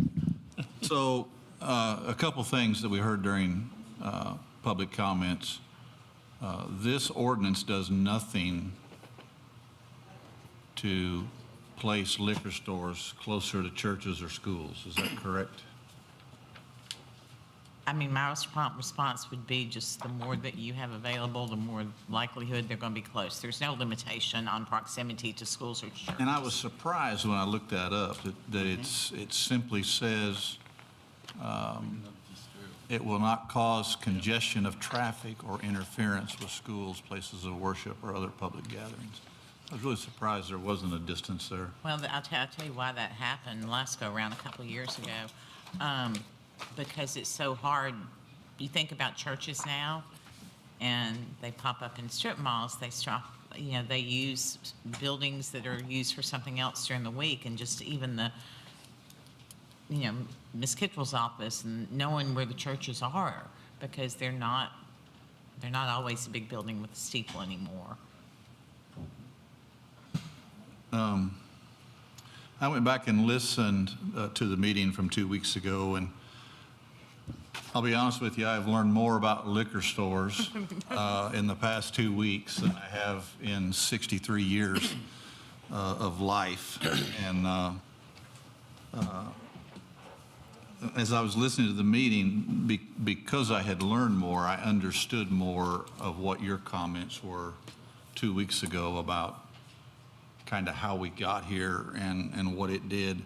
And Councilman Fan made a motion that I wish I'd have seconded, but at the time I did not understand beyond our local liquor license, $250 that Ms. Kittrell's office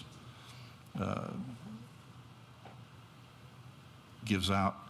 I didn't realize the state, I didn't realize the regulation that is on this industry is highly regulated, and I really wish that I could have seconded Councilman Fan's motion of tying this maybe instead of distance to population. Is this something that could be studied? I honestly don't recall what his motion was. His motion was to consider the number of liquor stores, tie it to our population. Yeah, that's how it was back when. I mean, it could be. I mean, it's the will of you guys, for sure. I said it's the will of y'all, not me. But I did think there was a young woman that spoke later in the public comment, and she said two things I thought were really interesting and accurate. One was the easy access equals increased risk. That resonated with me, kind of what you said, a couple weeks ago about, how you felt about things. And then the other thing was, we don't even know the effects of the changes we made 2 years ago. Right. And I had not really thought about it in that light, but that is accurate. And I get, I totally, I understand, because you were making the remarks about, competition and free market and all that, which is exactly where I was until I learned more. Right, and that's where I've been the last 2 weeks. I'll make a motion that we defer this until the October 14th work session to give us time to learn more and understand. Maybe I'm the only one not getting it, I don't know, but it just seemed like this is a bigger deal than a $250 liquor license from the city. One thing I want to say, first of all, I'm glad I've abstained. Wait, I have a motion to defer, so let me. All right. Second by Councilman Carter. So now we're on the motion to defer. Is this related to that? I'm glad that I have abstained from the vote of the liquor licensing all the way through this whole conversations, even when it started 2 years ago. I remember how political it got and how the religious community come out against it. There again, I abstained, but I think it was a step backwards for Gallatin when we opened the discussions of the liquor store again and trying to stop the distances. I think we should have left it alone. I think we should have waited and seen what we done, the effects that was going to cause, because a lot of stuff hasn't been built out yet. I get the liquor situation. I understand it. I'm glad I'm not involved in it. I abstain. On motion to defer. Thank you, Mayor. Same thing, we heard a lot of things, but what we heard about necessity, and I agree with that. And we heard about comment who say it is about Gallatin and not an individual. Was the question I ask is how that came in front of us just for one business. And I'm like third year. I learned a lot on liquor licenses too. I listened to my constituents, the one who approached me about that, and I was the one who made the amendment to remove the distance, and after learning more, that was a mistake. I should not have made that amendment. So I kind of agree with looking at it, but I think we should just right now kill that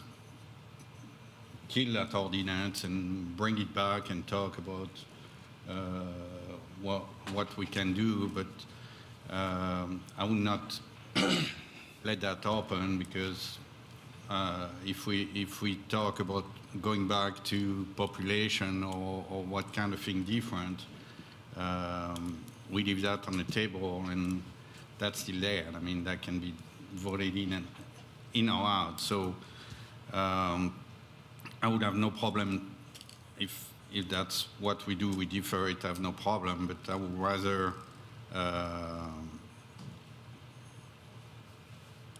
postpone indefinitely. I think that's the right term, to keep the ordinance and start from a blank slate. Because again, why that came here for one person who, honestly, like Dagot said too, maybe should have done a better homework when he bought the property, because the rule was there. So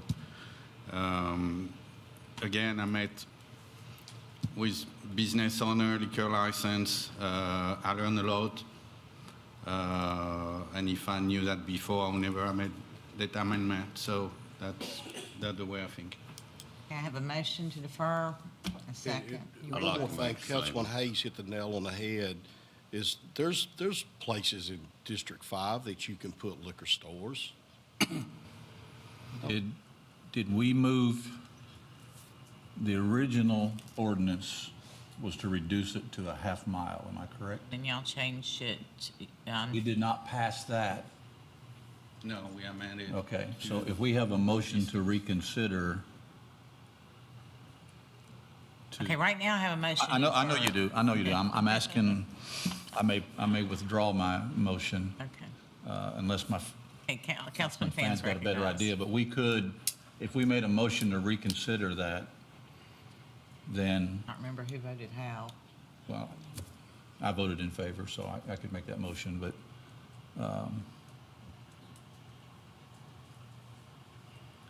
It hasn't passed. I don't think you would reconsider. You can amend it again. You can amend it to change it to however you want. And if you don't know what you want, you probably should study it and figure out what you want. So you could, I guess, move it back to what it was, is what she's saying. back to what, if we reconsidered and that passed. I don't really think you then need it's to, back to 1 mile. you don't need to reconsider it. You would just amend it again at this point to Back to a mile or whatever it is you want. Yeah. Would they start the process Or, I mean, over, if you're or- talking about back to a mile, then you're not doing anything. You're just, Vote this no. Okay. Councilman Fan, you're recognized. I just want to make a little testimony here. I've been selling alcohol probably longer than a lot of people are old in here. Matter of fact, I know I have, Stephen. When I bought my second store, they were 2 miles apart. During that time, I had a beer license right across the bridge. And later on, I bought the store at Lagardo.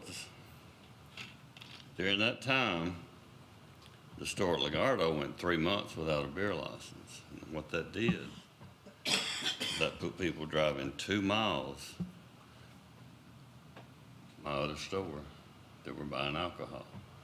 They were in transit drinking, and I saw it on multiple occasions. And that's the reason I favor population.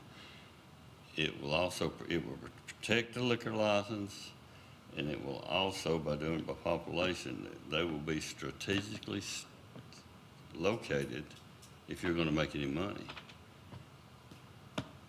And it's going to be a demographics report, so what's going to make it work. And Councilman Fan, I just want you to clarify, you don't have a liquor license, you've had a beer license. I said alcohol. I know, I just wanted to confirm. Yeah. Well, they both get you drunk, so you. I know, but council members can't have an interest in a liquor store, so that's why I just wanted you to confirm that. Right. You're right, now have a motion to defer in a second. I will Right now, I will withdraw my motion to defer. Fire second. Okay, withdraw. I make a motion to postpone indefinitely. Motion by Councilman Juvance to postpone indefinitely. Second by Councilman Alexander. Councilman Carter, you're recognized. At this point, too, I am going to support postponing this indefinitely because I know, before we talked, we discussed it coming back up.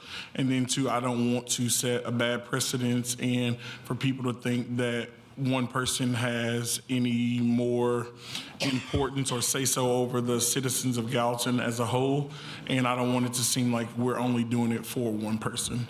And then too, I agree, I would like to see a liquor store in the 5th District. I have no problem with that, but I think that there are other places that one can go.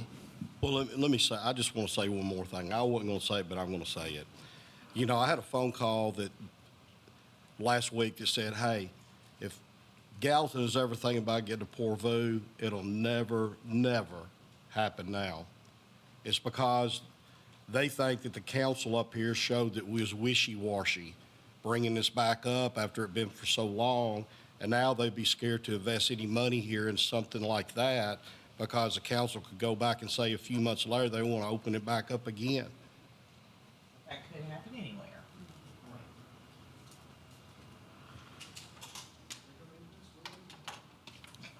Okay. Any further comment on the motion to defer indefinitely? All in favor, please say aye. Aye. Opposed, say no. Okay, motion is postponed indefinitely, and that is the action on item number 2, ordinance 02509-46. I don't know. Did you abstain or did you vote? Okay. Okay, that moves us now to item 4, which is resolution R2509-56. Councilman Juvance. Thank you, Mayor. It's a resolution accepting public improvement by the City of Gallatin, Tennessee in Kennesaw Farm, Phase 6, Section 3, and I so move. Second. Motion by Councilman Juvance, second by Councilman Carter. Discussion, any questions? This is resolution R2509-56. All in favor say aye. Aye. Opposed say no. Does pass unanimously. Item 5 is resolution R2509-57. Councilman Fan, you are recognized. Thank you, Mayor. This is a resolution authorizing the mayor to sign a renewal service agreement between the City of Gallatin and NeoGov, aka Power DMS, and I so move. Second. Motion by Councilman Fan, second by Councilman Carter. Are there any questions, any discussion? Seeing none, all in favor of resolution R2509-57, please say aye. Aye. Opposed, say no. It is unanimously approved. And that concludes the regular agenda. Can we all sing together? Bringing us now to other business. I do have one item of other business, and this is an well, it may be more than one. Nope, it's just one. An application to close the street. They want to close the public square from North Water to East Main, so that back L. It does have signatures from our department heads, signatures from the business owners. It is for Saturday, October 18th from 10 a.m. until 3 p.m. for a vintage market on the public square. I think that sounds very cool. Motion to approve. Motion by Councilman Carter, second by Councilman Juvance. Any questions, any discussion? All in favor say aye. Opposed say no. It does pass unanimously. Anyone else with any other business this evening? Council members? Ms. McCauley, you recognize? Yes, I have something that I just want to bring to the council's attention. I want to let you know that late yesterday afternoon, I received a letter from an attorney on behalf of Councilman Juvance that Mayor Brown cease and desist from interfering with Mr. Juvance's right to speak and present visual aids during council meetings. The letter advised that if a resolution isn't reached within 5 business days, that they will be filing a petition for declaratory judgment and an injunction with the court against the mayor. Now, as you know, I'm the city attorney, and I represent the entire city as a whole. I represent the organization. And the charter requires me to advise the council, all of its members, the mayor, and department heads on all legal matters. I also have a duty as an attorney to zealously represent my client, whomever that is at the time. And in this case, that's going to be really difficult for me to do. I cannot zealously represent the mayor against another sitting council person.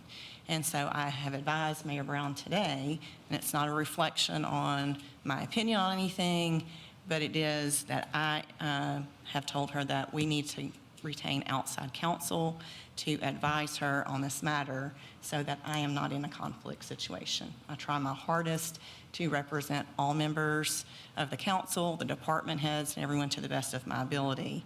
I can't really represent one person that's against another person that's on the same council. And so I just wanted to let you know, I know there's been some talk already on social media, so I've heard, I haven't seen anything, but I have had some people contact me, even had a reporter reach out asking about a lawsuit that was filed. I'm not aware of a lawsuit that has been filed, but I know that there is the potential for one, and I don't think it's in the city's best interest or my best interest or anyone up here's best interest for me to be involved in that, and so the city will be getting outside counsel. And I just wanted to bring that to your attention, so that if you have any questions, you can come and ask me any questions. Can I address something in regards to this? Councilman Cromer, go ahead.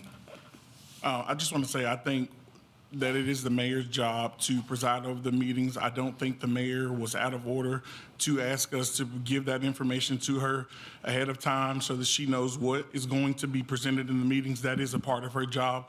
We should support her in that. And that request is not a ridiculous request. It's not stepping on or infringing on anybody's rights. She has to preside over the meetings. We need to respect that. Point blank, period. We can dislike each other, but the crap that goes on in these meetings sometimes, it's ridiculous. It's not of the people, and we're not best serving the city of Gallatin by being up here bickering amongst each other all the time like 4-year-olds. We're grown men and women. Let's be respectful. Even if you don't like somebody, you don't agree, be cordial. I understand people don't agree with everything that I say. I don't agree with everything that everybody says, but one thing I can say is that I am cordial and respectful to everybody that I sit up here with, because I have to serve with you guys. I don't have to like y'all, but the Lord does call me to love you guys, and I love every one of you guys, even though I hate your actions sometimes. But we need to be respectful.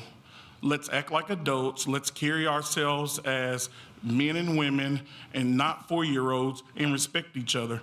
I don't think that the mayor is making any request of any of us that is outlandish. I got to say something too here, Mayor. I've been out of town, and I guess I'm lost. Did I understand a council member is suing the mayor? I'm not going to There has not been a lawsuit, there's no lawsuit that's been filed. Oh, okay. It's a threat. But does that means if there is a lawsuit, then that we're going to have to spend more taxpayers' money?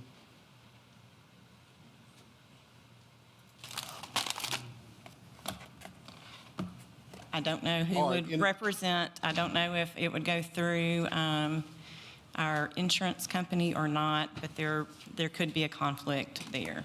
What's I going to don't happen? know if a lawsuit is going to be filed, but I have had some questions about it, and so I wanted to bring it to council's attention. Well, is it bad for me to ask, like at the next meeting, what if somebody wants to put a picture up on the board? Are we not supposed to? I mean, what I understood is that we go to Paige and ask her, or go to legal and say, is this presentable? Is this I'm just to the trying, agenda? I mean, to be clear, I'm just trying to run an order or somewhat orderly meeting, and I don't care who it goes to. I just don't think it's right to put the person running the meeting in that situation, as I have explained, and I'm going to say nothing else.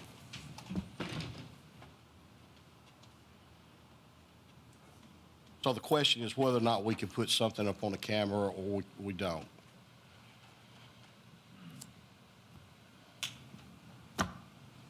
I had tried having the council vote on it. Then I kept saying, if you just send it to me before, I can put it up on the, make sure it's put up on the screen. And then last time that wasn't done, and I said, I'm gonna have the council vote on it, and then fireworks started. I did not deny anybody anything, so.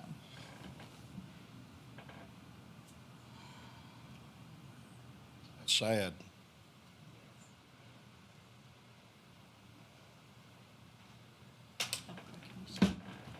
Yes. One more element, public recognition on non-agenda related items. Welcome you forward if you would like to speak. Not many people left, our faithful Bishop Clark. A. Michael Clark, 923 South Westland Avenue. First of all, I would like to say to the council, thank you on the second one that was on the agenda on this evening. Thank you for just standing up what I believe is right for our community. Number two, last but not least, we all have seen nationally where individuals have been killed or assassinated.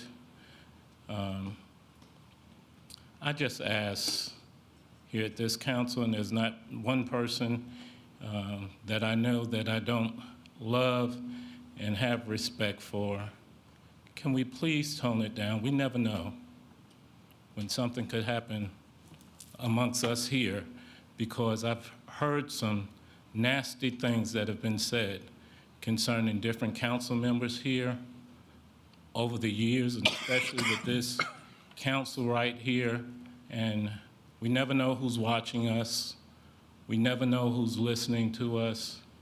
And I would not want the blood on any of our hands because we have put out misinformation out there, or because we have just said some nasty things about any one of our council members or even our apartment heads, because sometimes I hear people give out stats and quote you all that I was sitting in the meeting and I know that y'all didn't say. Hallelujah. Any of those things that some people have just downright lied or misrepresented the truth.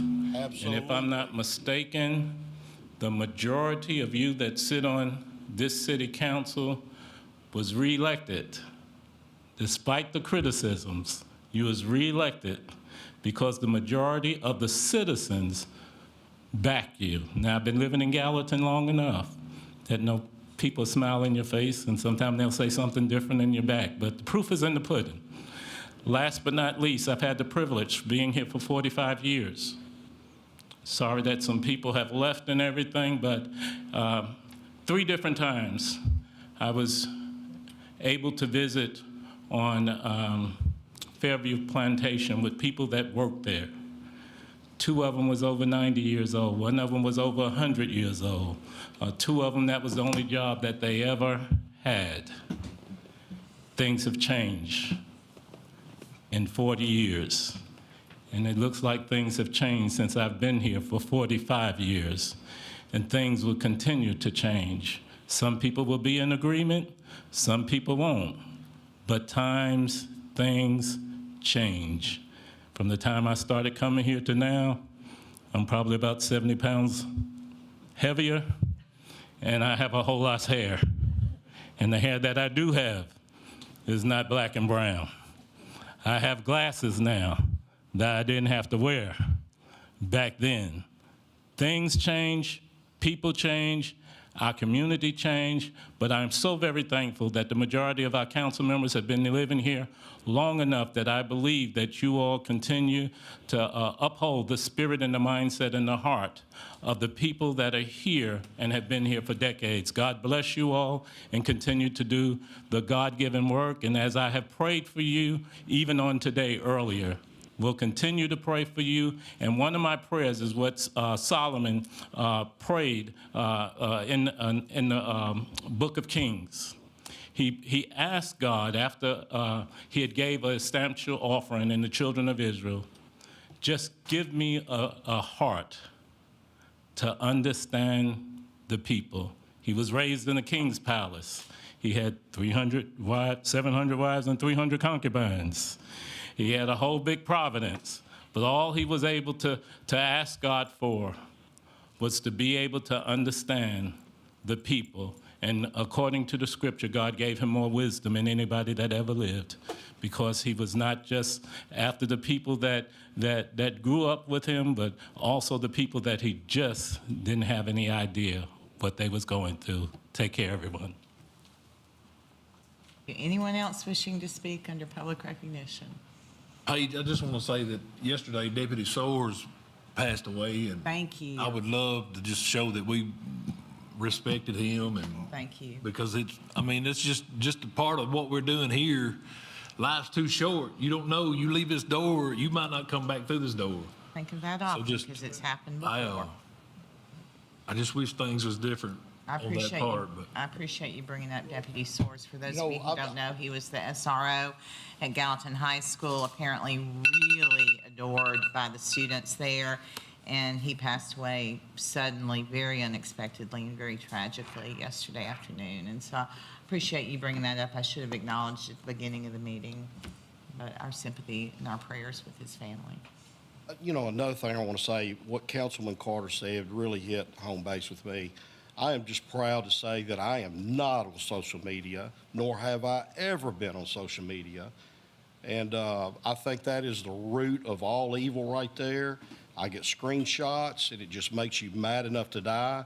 I got a screenshot the other day that you, Mayor, that it come out that that the employees of the city of Gallatin was in fear of the mayor.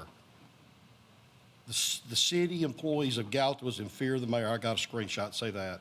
Is any department heads out there? Do not put department heads on the spot. Well, so do not. I don't think that's accurate, however, so thank you. I mean, that's instigating problems. That's insinuating problems. I know it is. Okay, anyone else with anything? No one else wanting to speak under public recognition? We need another, what was that? We need another motion. Just trying to calm down. Thank you. Motion to adjourn, second by Councilman Carter. All in favor say aye. Opposed, no.